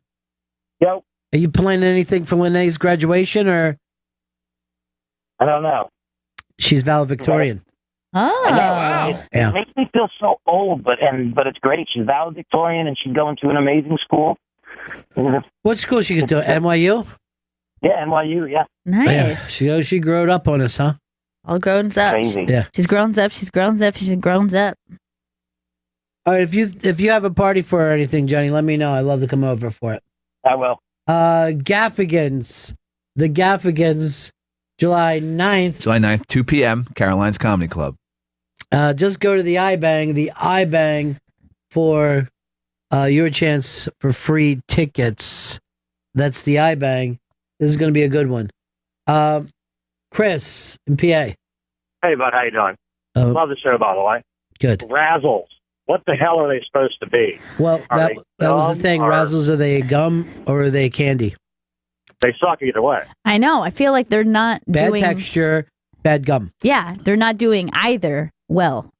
It's a real non-committing candy at the end of the day. Well, I remember when I was like a little kid, you could write in and win Razzles. Are Razzles a gum or a candy? And tell us why.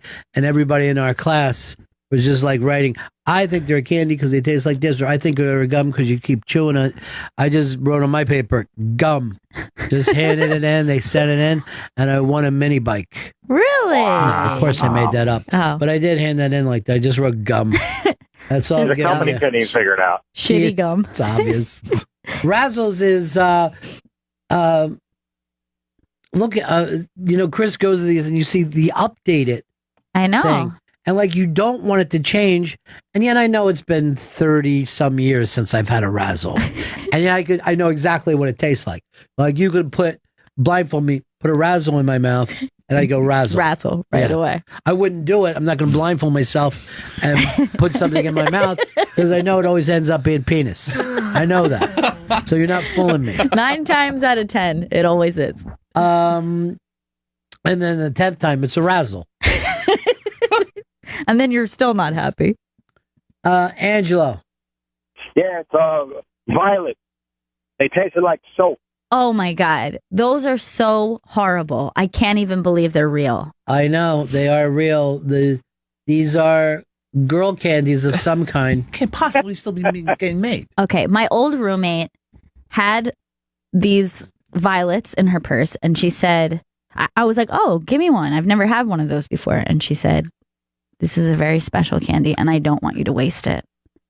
What do you mean? I'm going to eat it. And she's like, no, because people ask for one, and then they don't like it and spit it out, and it annoys me. I'm like, I'm not going to spit it out. I was like, please don't make me eat the rest of this. I have to spit it out. It actually tastes... What's the year on this, Chris? 1930s is when it was first made. Yeah. It's disgusting. It doesn't even try to taste like candy. Here's what it tastes like. It tastes like something a woman... The kind of woman that would eat this is the kind of woman who would get up and powder instead of shower. Yes, exactly. It actually tastes like old lady powder. Yeah, it's it should dry. be called old lady mouth powder. This should be the name of it. John. Go ahead, John in Maryland. Hey, guys. First, I'd like to say, Ron, I always thought you were my favorite talk show host ever till Gail came along, and now you got some competition. You know, I heard this the other day from Barry Crimmins. He believes that Gail and Stanley will kill me one day and take over the show. And I'm okay with that. No, it won't happen that way. No death. I don't mind giving up my title for that. That's fine. But the candy that I got is a giant jawbreaker. It's about 2.5 inches Disgusting. round, Pointless. piece of candy. And there's no way to eat it. I mean, it would take 5 hours if you just put it in your mouth. So I talk to a little boy. It's like you got a fucking pool ball in your mouth. And they're always drooling because they're like holding it in their mouth. It's disgusting. I hate watching someone eat it. I would never. I think it's pointless. It's a gimmick candy. Yeah, it's novelty. Okay. Why would they even make it? Look how hard we can make this ball. They'll try and eat it. What? I'm going to go back to Chris here, and I wonder if all candy isn't gimmick candy. You know what I mean? Like, it's not traditionally food. You can't sit down like, I'm hungry. What do you want for dinner tonight? Let's just get candy. You know what I mean? Like, you can't. It's all some kind of a weird gimmick. It's flash. Yeah, but there's no gimmick to a Hershey bar.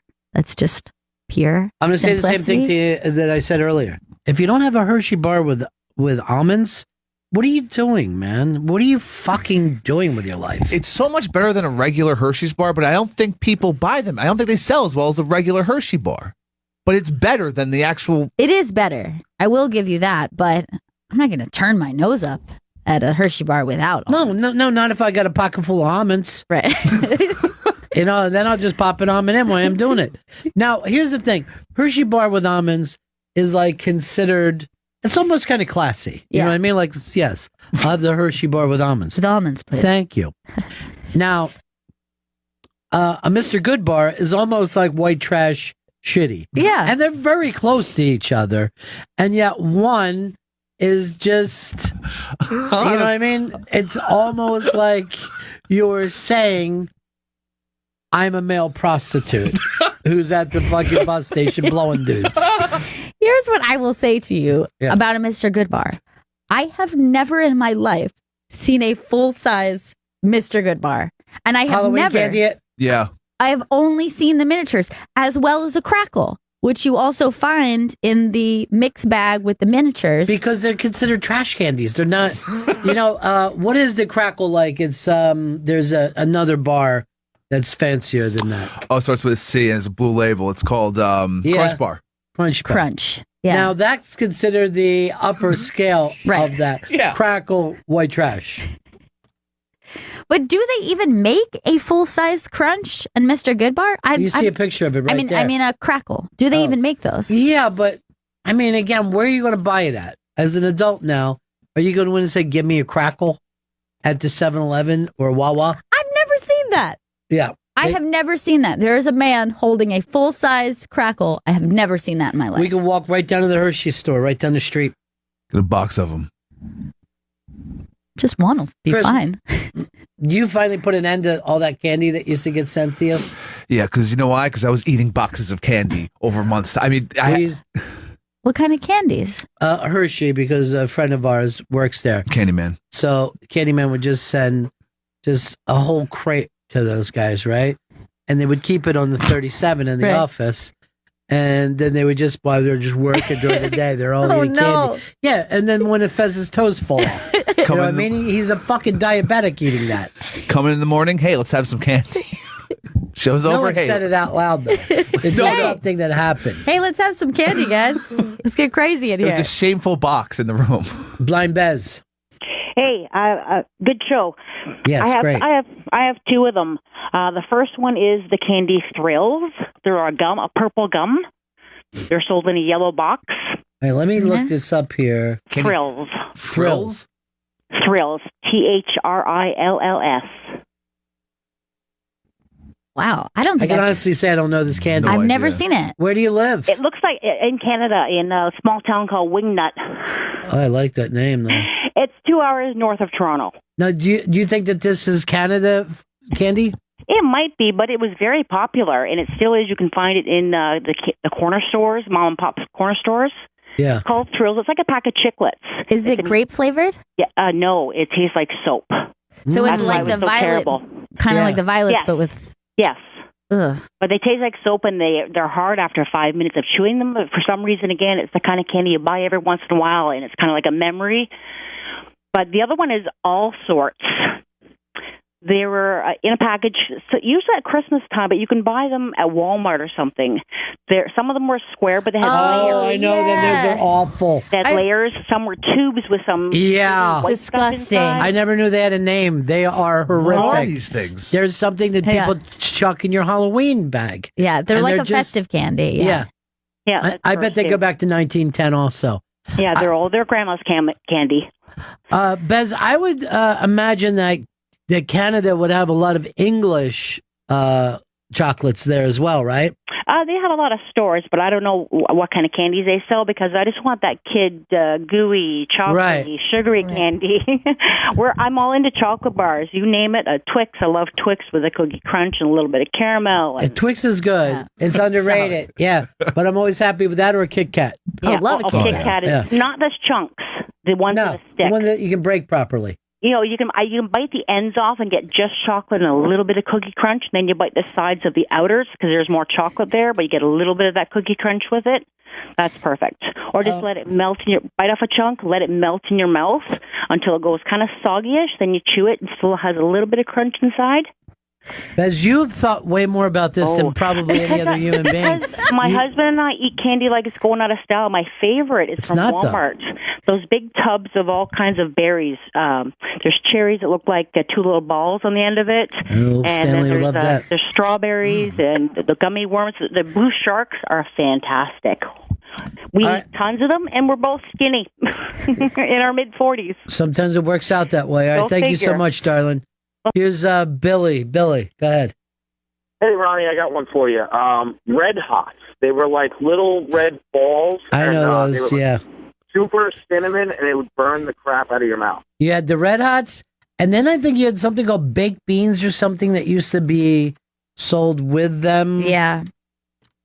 Boston baked beans are There's also called. another one, Lemon Head, that was just, they looked like tiny little lemons, and they were super bitter, and another one that just burned the crap out of your mouth pretty much. Yeah, Red Hots are, I feel like I don't like them, but I would continue to eat them even though I was in pain.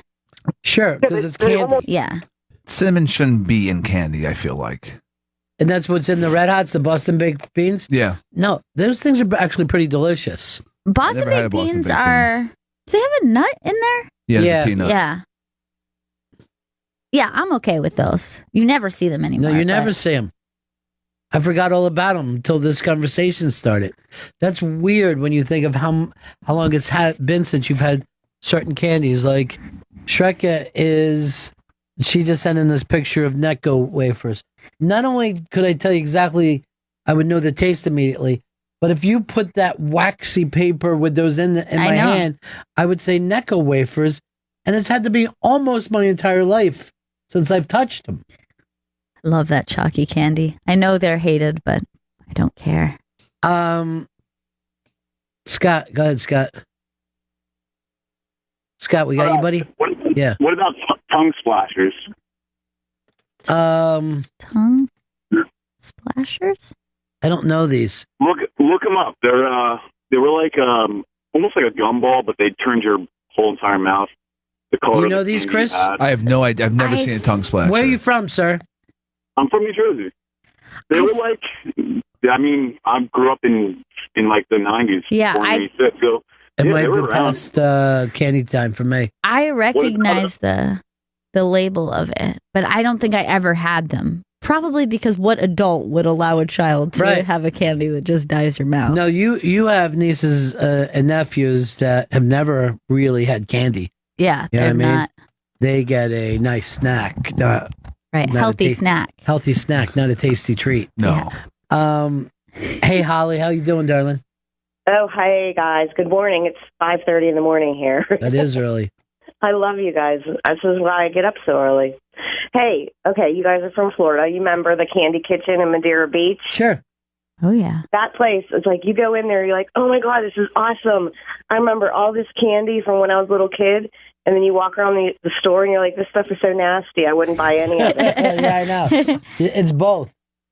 But the worst thing ever was, and I remember it from when I was a little kid, and walking into the Candy Kitchen and seeing it there was these flying saucers, right? Holy shit, I forgot them. Oh, my God. Yeah, they're like kind of papery?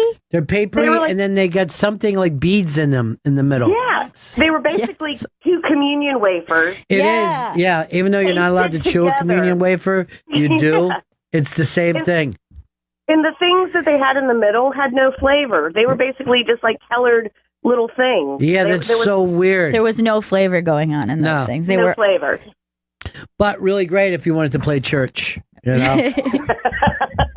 Can I get a All right, bag of guys. Body of Christ, please? All right, guys, have a great day. You too. I forgot about those. David sent us these Hispanic candies. He says they're very sweet, and sometimes they put seeds in them. No, thank you. Seedless, please. All right. Elise says raisinette, worst candy ever. That's fucking true. I love a raisinette. But you have to like raisins. If you hate raisins, obviously. I'm not a raisinette person, but a goober is another white trash candy that's fantastic. I wish I had a fucking bag of it right now. For example, says, where do we stand on Boston baked bean candy? We passed it. We feel good about it. Yeah, we gave him a big pass. We were with it 100%. Muddy Grin says, why the fuck have they been talking about shitty candy for an hour? Why now? Muddy Grin. What's the difference? T-Berry gets sold at Cracker Barrel. I never saw these. Spermies. No. All for Chris Stanley. Spermies. I'll take a look at that. Oh. Come on. Why does that exist? Candy you love to swallow. It's not for children. That is not for Will children. said that when he was little, he ate modeling clay. You're not supposed to. G-Man says, give a kid a bag of Pixie Sticks and stand back.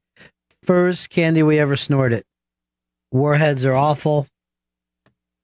Now and later suck now and later. Yeah, now layers are unnecessarily hard. Liz digs the Zots. Jeremiah says Charlton shoes are the worst. Oh, but they're so good if you put them in the freezer. Yeah. You'll change your mind. Otto's girl also agrees that they are terrible. But she brings up Frozen, which I used to know a store down at the beach. Because it was summertime, they would always freeze the candy because it was the only way they could keep it from melting. Yeah. And I think those are just fantastic. It's especially a peanut butter cup.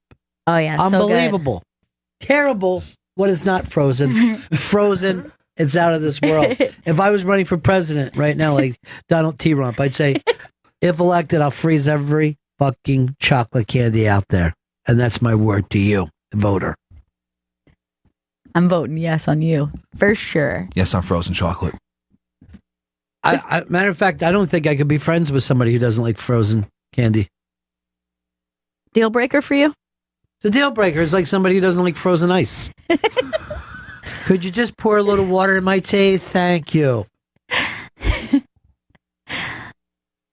I think you will change your mind, though, on a Charleston Chew if you freeze it. Because the texture is then, you know. I've already forgotten about it. We were arguing about a Charleston Chew. Mm-hmm. Picture again, Chris. Picture quickly. Here we go. Here's Charleston Chew. It's much better frozen. And I would agree. I find them to be pretty gross, normally. Yeah, it's just marshmallow fluff. Yeah, forget it. I'm throwing marshmallow against a wall under every circumstance. See it stick there. The only way I want to see a marshmallow is on fire on the end of my stick. And my mom would even yell then when we were camping, "You're not even eating them." Just setting them on fire. And then one time, this is honestly true. We're up in Canada, so and they would yell like, "Don't get it too close," because they don't want you to burn it. They want you to brown it, right? But you want to eat ash when you're a child, right? Yeah, and then it's liquid inside. It's amazing. So I burned my marshmallow, and it's burning, and I just start walking through the woods with it, using it as a torch. And then they're yelling at me, "You're gonna catch the whole goddamn place on fire!" And they were trying to get after me, and I was just swinging it back at them. Stay away! What is it about a kid that could eat that ash off, and then with the gooiness, the hot, molten lava gooiness? Always loved it to be on fire. The perfect brown thing, that's for adults. It is. That's adults when it's perfectly brown. And your dad would always brag, and I'm your dad, which is weird. But it would be like this. This is done absolutely perfectly. Take a look at this. Look at Golden this. on all sides. Look at this. I think I've honestly made the best marshmallow that's ever been made. It's just like, this is how dull you get when you get older. This is something you care about. But I guarantee you, if I was doing a marshmallow now, I would go for that perfectly brown over the ashy molten. That's what happens to you. You lose your soul. Your soul goes out. Joe's been quiet over there because I guess in Minnesota you don't have candy. We have candy. You just, he's like this. Oh yeah, I like candy, like ice fishing, right? You try like ice? cutting a hole in the ice and fishing there. No one said pixie stick so far. We did. We term. said it's the first snortable candy. Oh, but right. It's good though. I like them. What isn't like? I liked them as a kid. I don't think I would be able The to. blue ones are so good. I don't know if I would be able to stand a pixie stick. I don't think you now. can do it now, Chris. I don't think you can sit there and eat a bag of pixie sticks. That seemed like a bit much. It would just disgust you. It's just flavored sugar, Oh, powdered don't you sugar. Eat more of this dust, the sugar dust. Yeah.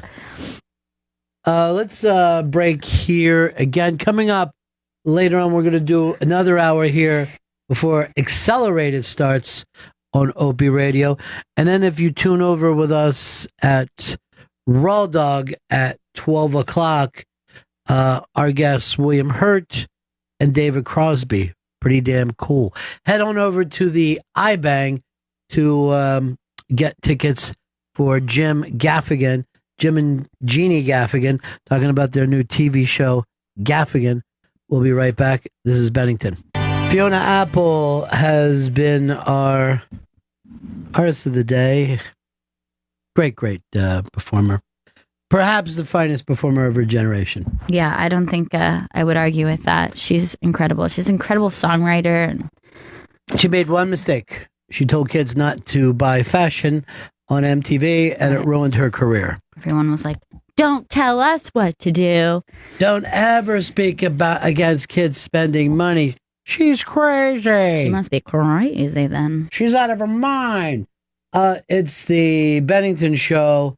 The Bennington show. We just got caught up in this weird thing. I don't know. Normally people talk about good candy, but we spent a lot of time talking about bad candy. Then a guy writes to us, "Hey Barb, go down to shore and get some of them saltwater taffies in South Jersey." Yeah, Barb.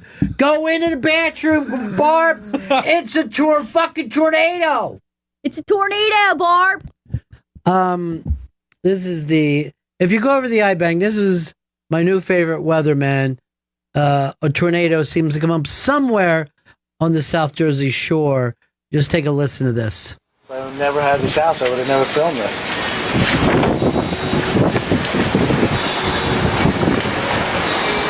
Is it cute? Oh yeah. Starts switching. Look at it! Look at the water! Holy shit! Look at that! Look at that.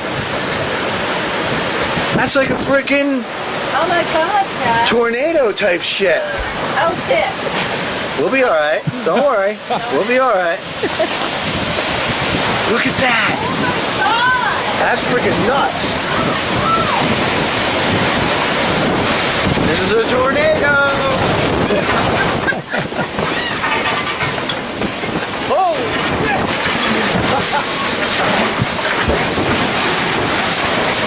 We're in a fucking tornado! Just stay right there, Barb. You're good. It's gone. It's gone.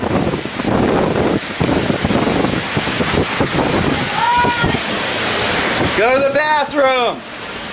That's the safest place in the house. All right, let's stop it there. Just take it back a couple minutes. I want just when he gets around and tell her to go to the bathroom, where to stay, and he starts to, take charge. I think he sounds like Nicolas Cage. There's a Nicolas Cage sound to him. Now just listen while thinking Nicolas Cage. A fucking tornado. Yeah, you're right. Just stay right there, Barb. Oh, you're good. right. It's gone. Oh. It's gone.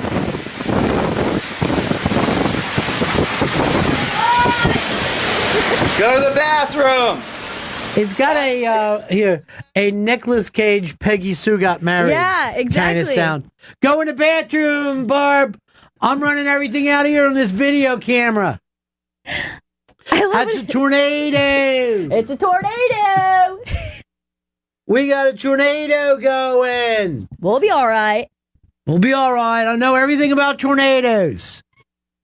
I know everything there is to know about tornadoes, hoagies, cheesesteaks, cokes, and houseboats. Tornadoes. I love that guy. It was a very, very strong week in viral videos.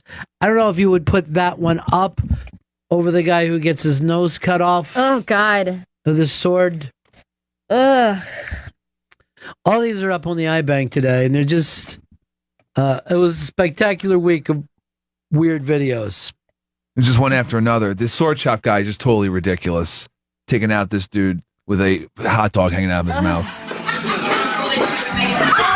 Hey, go! I won't watch it. First of all, why would you...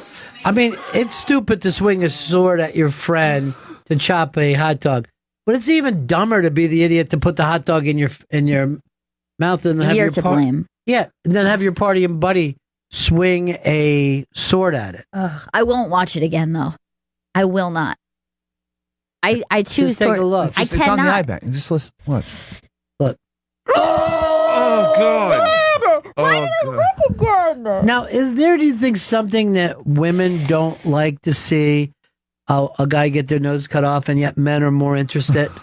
And is that what makes men explorers and conquerors and horrible inventors, inventors, sadists? Well, yeah. All that's No, I won't again. I will That not. one even got to me. You didn't mind seeing the guy get hit with the axe, though, over at Fox News. I didn't like it, but it was not as bad as watching someone's nose get cut off.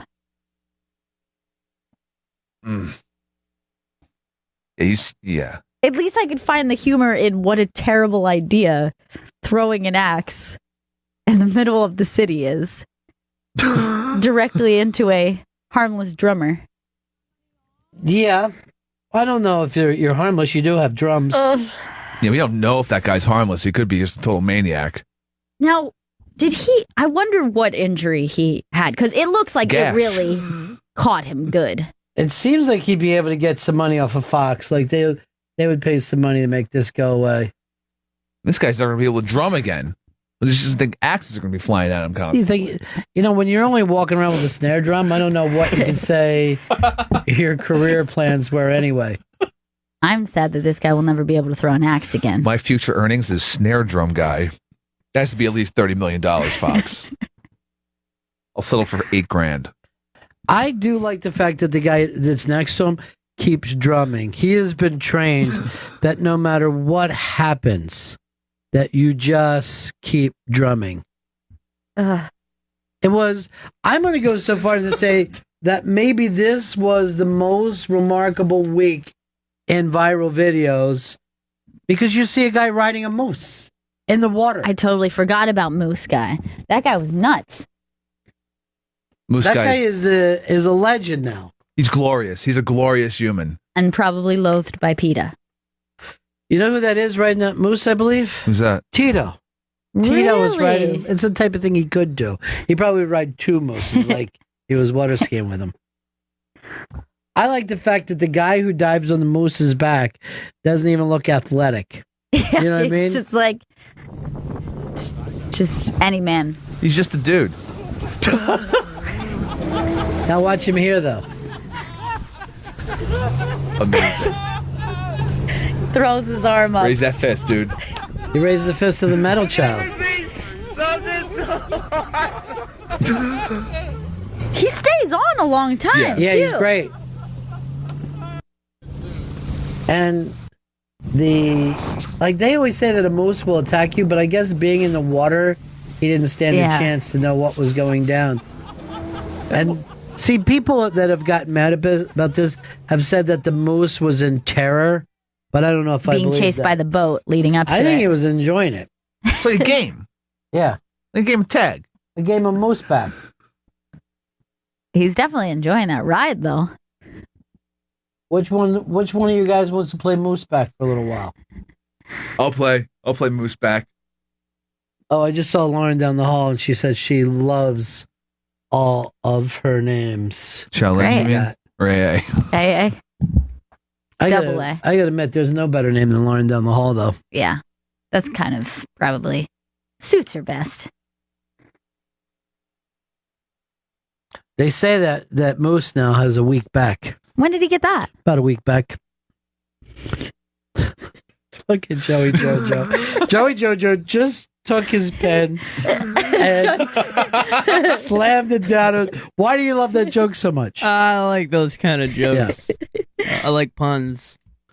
Send Anthony in here. He has an announcement to make that concerns our own Chris Stanley. Oh, that's weird. Yeah, it is weird. And Anthony has gone to work for you, Chris. Oh, good. A couple days ago, you came up with the idea of a tip jar, which you would put cigarettes in the jar.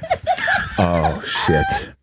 As a way of trying to stop yourself from cursing. Oh, no. Do you want us to tell us how many cigarettes goes in the jar this week?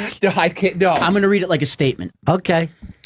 Over the course of 5 days and 15 hours of audio, Chris Stanley has sworn 42 times this week. It's 2 packs of cigarettes. His average curse per day is 8.32. Oh, 8.32. We have calculated the most common curse word is the word shit. Really? That's shocking to me. I would have thought it would have been another one.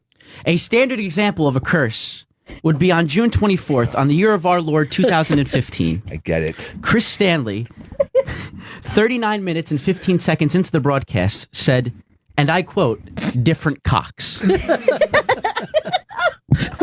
Why would you say that? Why'd you say different cocks? Doesn't make any sense. Also, 48 minutes and 29 seconds into the broadcast, he said, freaked me the fuck out as a child. That makes more sense. The different cocks than the different C's. Literally 40 seconds later, he said, my memory seems to be fucked. I am so proud of Anthony. He's my new Nate Silver. He's my Nate Silver of this. This is bad, man. Yeah. I got about, I'd say 17 on me right now, cigarettes. And how many does he owe? He owes about 42. This isn't 42 definitive. That's well, the first count. of all, give us your 17 right now. Really wanted to have a smoke after the show. Yeah. There's a 17. No, here's the deal. My entire pack of cigarettes. Do I just punch this pack of cigarettes, breaking them all? No! Or does it stay in a jar and then he gets them at Christmas vacation? If you earn them back. Yeah. I'm in a bad way right now. Yeah. Should they be handed out to the children? Should we say something like, for every 100 push-ups he does, he gets a cigarette? Oh, that's a good idea. Military-style push-ups. We're not going to get to 10. I have a 10th of one cigarette coming my way then. But let me just say this, Anthony, great job. And did any of you guys think of warning him that he was being watched? Yeah, anyone? A little help?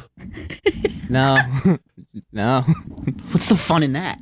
Yeah. So you were 42 cigarettes in, and this is one that you bought. This isn't even listener-provided cigarettes. No, I'm out of listener-provided cigarettes. These are liquor monies. Stanley bank account cigarettes. Now, you would think that if this mattered to him, he wouldn't chain smoke. But I watch him when I meet outside, because the weather's nice. I go, look, if we're going to have a meeting, let's have it outside. And I see him light a cigarette with the previous cigarette. Yes. It's as if he was a child. It's an addiction. That's all it is, okay? That's all it is. That's childlike. Don't think it's just an addiction. Nothing more, nothing less. Think of it as an addiction that I have. It's an enjoyable addiction. Do you enjoy it? Yes, very Yet much. you've given this away. Amazing. That was the deal. And now I'm really sad.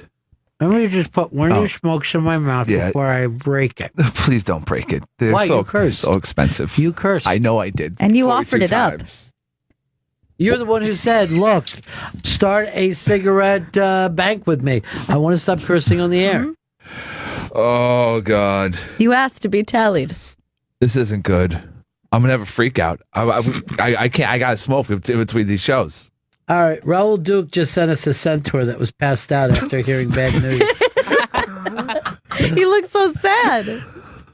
Anyone would be sad if they have to give away 2 packs of cigarettes. Anyone.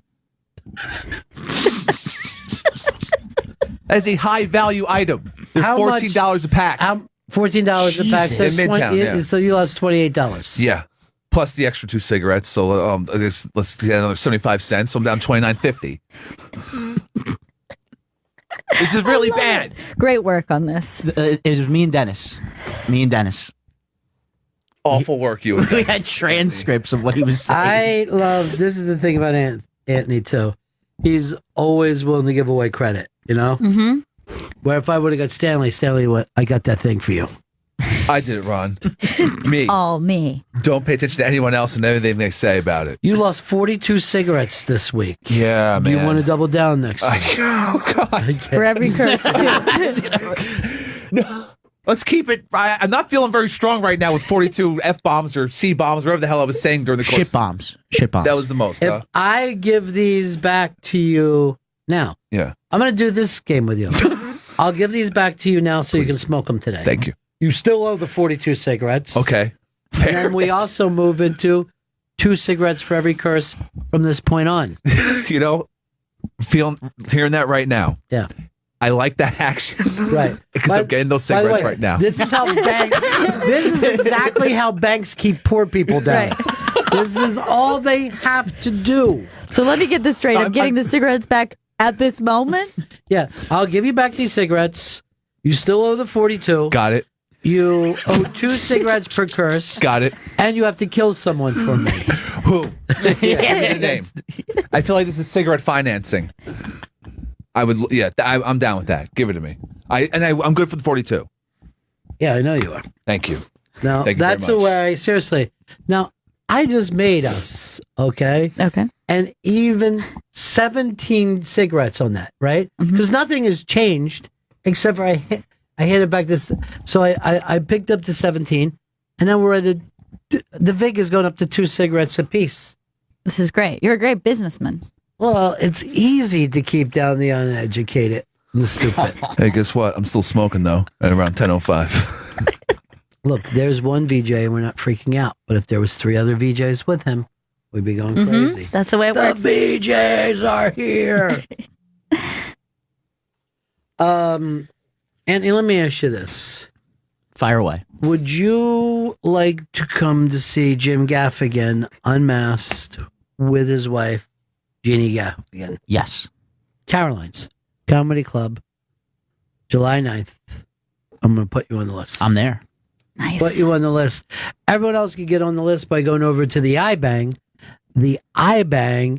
and signing up for free tickets. Now, normally we run this on Raw Dog. It'll run on Opie Radio here over the weekend. Sometimes some of the other comedy channels, the Canadian Comedy Channel loves the right. This is the first time ever the Catholic channel was asked if they could get a copy. That is amazing. This is a first. Well, it's a Catholic family. Yes. And we don't normally have that. Funny Catholics. Funny Catholic. First of all, there's plenty of funny Catholics. Most Irish guys, Italian guys, and Polish guys are Catholic. But you normally get that, I'm a recovering Catholic, everybody. These people have said, I'm an actual Catholic. Current Catholic. Much the way Chris Stanley is a Catholic in good standing with his church. Are you going to see the Pope when he comes to town? I wasn't even aware that he was coming to town. Yeah, it's September. Yeah. He's coming to New York. Big time. This town's going to go crazy for him, too. I think he's going to Philly. I would go to Boston if I was him. I don't know. Yeah, seems like he's going to go over big there. Joe always nods because you like the Catholic, but you're not even a Catholic yourself, right? I'm not. I grew up Lutheran. But I do know he's visiting Philadelphia and New York right now, and Washington, D.C. to meet with President Obama. Wow, that's big. Big time. Big time, baby. It's a world tour. Yeah, it is. He's going to go on the world tour. Well, it's, it's, what do they call that? The Atlantic states? They call it the Mid-Atlantic. Mid-Atlantic. Is that Mid-Atlantic? Yeah, sure. Sure. I think sure so. it is. Certainly. Yeah. You're in the Mid-Atlantic state. Whatever you Enjoy say, yourself. boss. Mid-Atlantic states. What, I used to know the names of all that from school, where you would have the Pacific Rim and New England, obviously. New England's the only one that really stays Yeah, that's the only on a regular state basis. grouping that people seem to be comfortable with. Right. And then I always like to put the original Confederate states in their own grouping. But those New England states are so cute and tiny that they need to be They're adorable. band together. And so cute. Well, they all watch, the Patriots. They all root for the Patriots. They love their socks. They'll root over and over for the Sox. Do you think they like having the Patriots represent all of them? Do you think that if they had the option, that they would have their own teams per state? I know that they probably think to themselves, we couldn't support a Hartford football team because they're not even big on college football. It's the only part of the country that isn't college football obsessed. Yeah. So the South is probably the big. Well, no, because like Texas, there's a lot of Western states that are into it too. Ohio, Michigan, insane for college football. All of Florida, the South loves it, and they've got the best leagues. But then California, crazy. Yeah. About college football. So you think it's just being too tiny again? It's just that football was not a big deal here. Football is a Midwestern sport to begin with. The original pro football league was Ohio, Illinois, Michigan. I don't know if Minnesota even played a role there. Would you say baseball is the northeastern sport? Yeah, baseball's big in the Northeast. There's a lot of good lacrosse. Yeah. There's a lot of good college hockey in New England, too. All right, we're hearing college hockey is big. I don't blame them. Yeah. Nice and cold.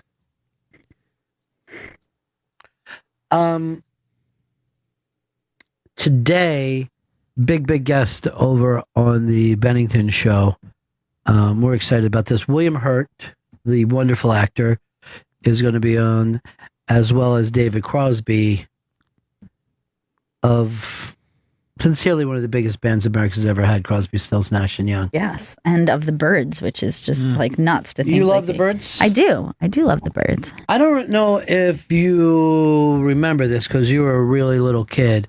I did that TV thing down in Florida, and I had to have one guest, and I had Roger McGuinn come in and do that. You would have been very, very little, but it seemed crazy to me to have Roger McGuinn there. Did you feel very starstruck about it, or? Well, I had met him one night before. He lived right up on he lived like a mile from us. He lived up on the beach.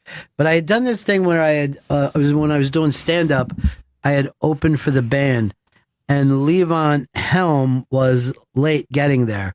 And I'm on stage doing stand up, and they keep giving me the stretch. I took it as far as I could, and I walk off stage. So I'm walking backstage, and it's Rick Danko and Roger McGuinn is standing there, and he's going, could you just come up and I'll either do a set with you or you could do a set. I mean, basically, we're in this pretty small place. And McGuinn was saying, no, because the local paper busts my balls because I've hopped up on stage with a lot of people who come through town. And after I did it with Tom Petty, who loved McGuinn, loved the Byrds, I don't want to do anything. And Danko's like, dude, it would be so cool. And so it's just the three of us standing there. I'm a pretty young kid at the time. And I go like this, it really would be cool. I mean, everybody would be going crazy. And I see them both just kind of look at me like, not all, there's three of us standing here. Two of us are obviously in the Rock and Roll Hall of Fame. You just got out and did a hack comedy fucking act for 40 minutes where your opening line was "fuck you hippie" because someone yelled something out. So I don't know whether you count on this, but they didn't say that, but I got the whole vibe.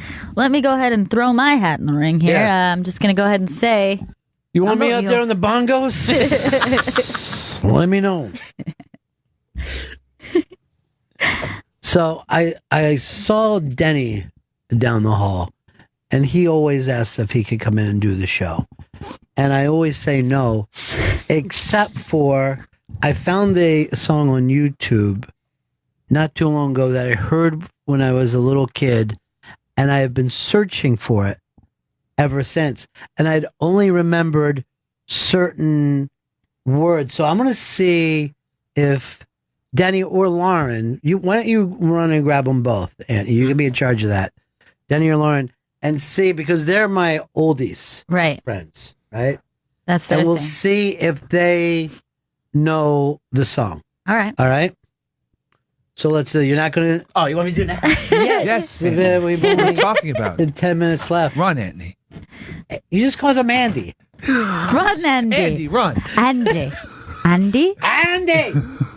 Andy, run. He doesn't know who Andy, they are. you're running the wrong way. He just read. I just asked him to bring up to people that they don't know. He doesn't know we're there. It's like, yes, I will go get them. Yeah. Does anyone know who Lauren is? Now, the thing is, I found out about this band, and like I said, I would have heard this song when I was a little kid.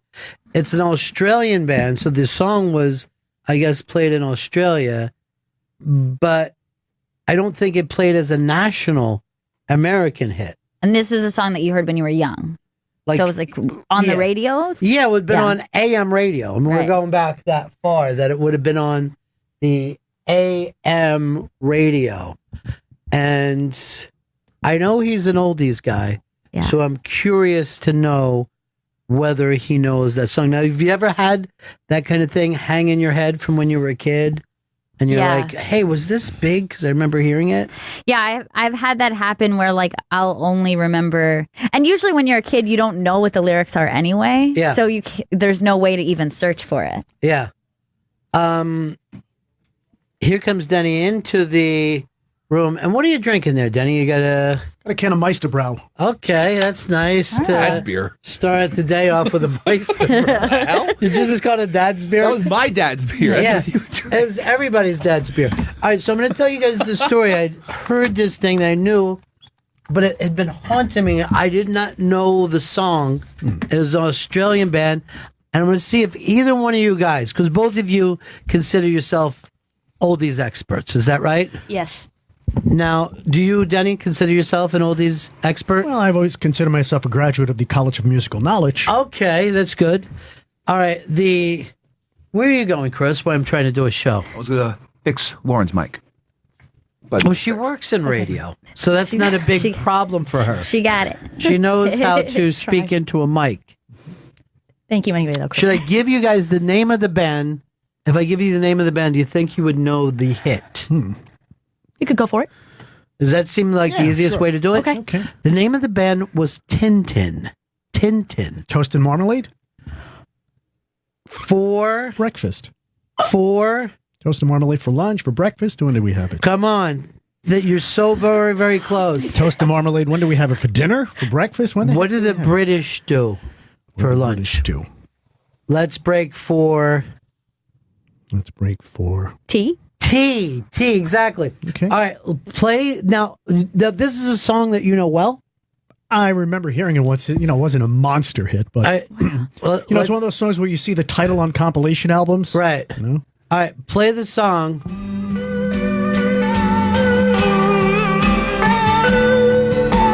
Toast and marmalade for tea. It's so Spinal Tap. Yes, I was just going to say that exactly.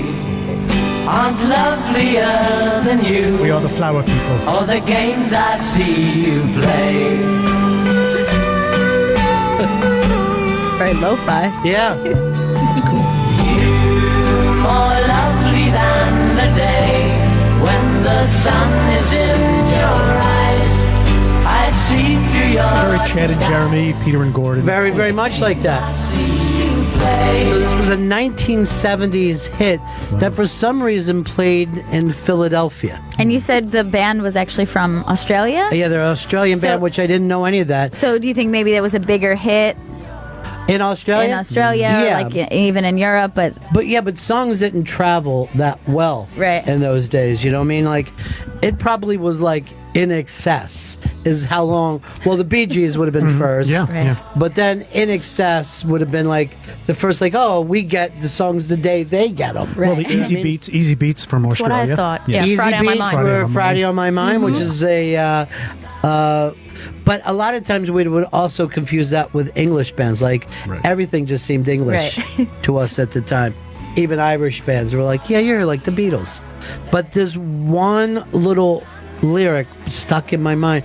And in my mind, I thought it was a girl singing. I could see how you would think that. Yeah. It's very pleasant. A little heartbreaking here, though, right? What a ridiculous lyric, right? Toast and marmalade for tea. And as an American person, you're like, what does that even mean? How could it be? How high did it get on the pop chart? Do we have anything? Well, I think it played at either WFIL or Wibbage. That would have been one of the two big Philadelphia AM stations at the time. A regional breakout, as we yes, call it. Yeah, which doesn't really happen anymore, right? No. I know that. I remember one day, Lauren, you brought up a song like, remember this? I'm like, no idea that you were talking about. But it was something that played in New York, but didn't play 100 miles away. Tommy James, I think, was he Cleveland where he broke out? Where there was some Midwestern thing that, all right, this was a hit in Cleveland.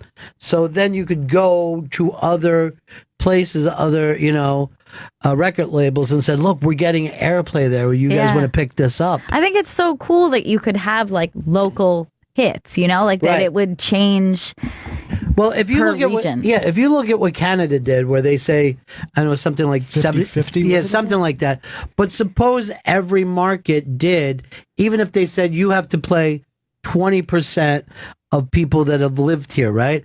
I wonder if bands would move like to Phoenix. Oh yeah, you know what I mean? Like we're gonna get a lot of airplay. Yeah, we'll get there and we'll build it up and maybe become a hit. But I remember hearing songs in Canada that I only heard there, and then people would always be like, "What?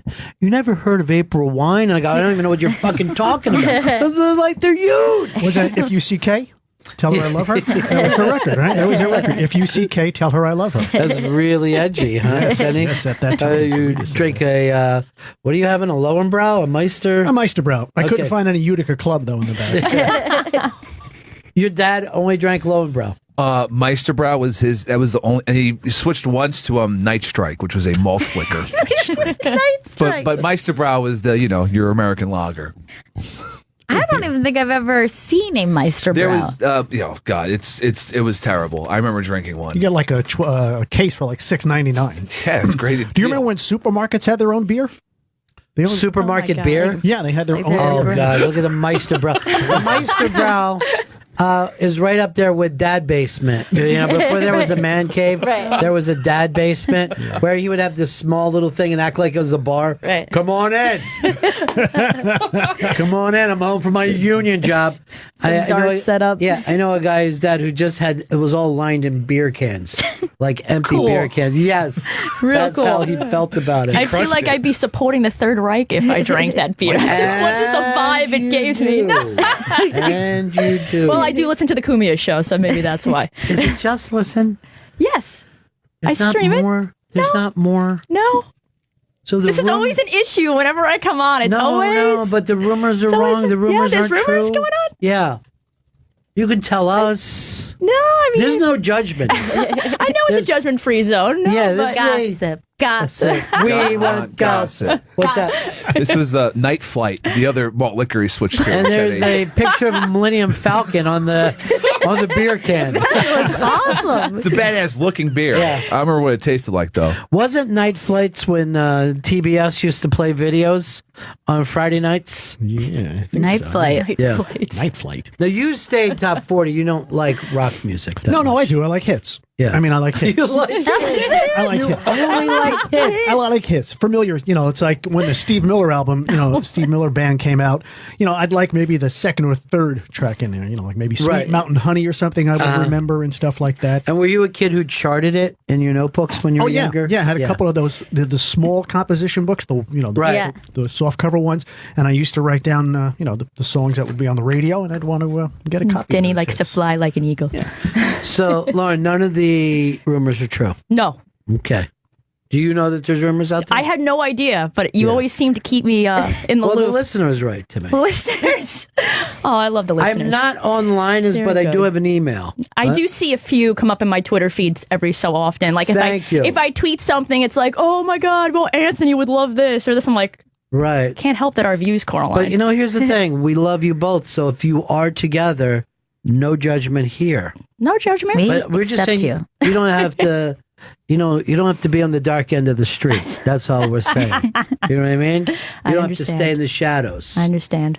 Or on the dark side with the standing in the Beaver Brown shadows of love, Denny. 4 tops. Yeah, very nice. You like those make-believe bands too? Like the Beaver Brown Band just for the movie John Cafferty? Well, they went out and toured though. Yeah. Yeah. So they're not make-believe. Sort of like the Archies. I'm a big fan of Captain Geach and the Shrimp Shack Shooters.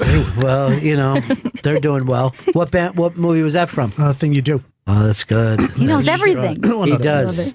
He knows everything not worth knowing. Right. Yes. But the fact that he came up with toast and marmalade for tea, well, he called it toast and marmalade for breakfast. Toast and marmalade for breakfast. Makes more sense. But now that you hear that, could you imagine having that haunt your ears for like 40 some years? Yeah, and not have a way to find it. I found it by just a small clip of a lyric. It took me to that popped back in my head, took me to a couple spots. Accelerate It is coming up, so we got a hard out here. Bennington show later on today, actually in a couple of hours. Chris Stanley owes 42 cigarettes in his cursing tip jar. That's right. Like you to pay that off. Yep. Get pay up immediately after week 1. Yeah, immediately. And of course, head on over to the iBang to see this week's in videos and pick up your Jim Gaffigan Unmasked tickets. That's going to be a great show. Anything left for us to throw out there, Chris, before we go into Accelerate It? I think we're good to go into Accelerated. I think we're good to go into Accelerate It. Thank you so much for stopping by. After all these times, Denny, you finally made the show. Thank you. You love it? Yeah, it's a part of my radio career now. I hope. Get it on the resume. I want to take this piece of audio and send it to the Broadcasting Museum. Oh, that's a smart idea. All right, we'll see you guys in exactly 2 hours over on Raw Dog with the double dose of the Bennington show. And take care, everybody.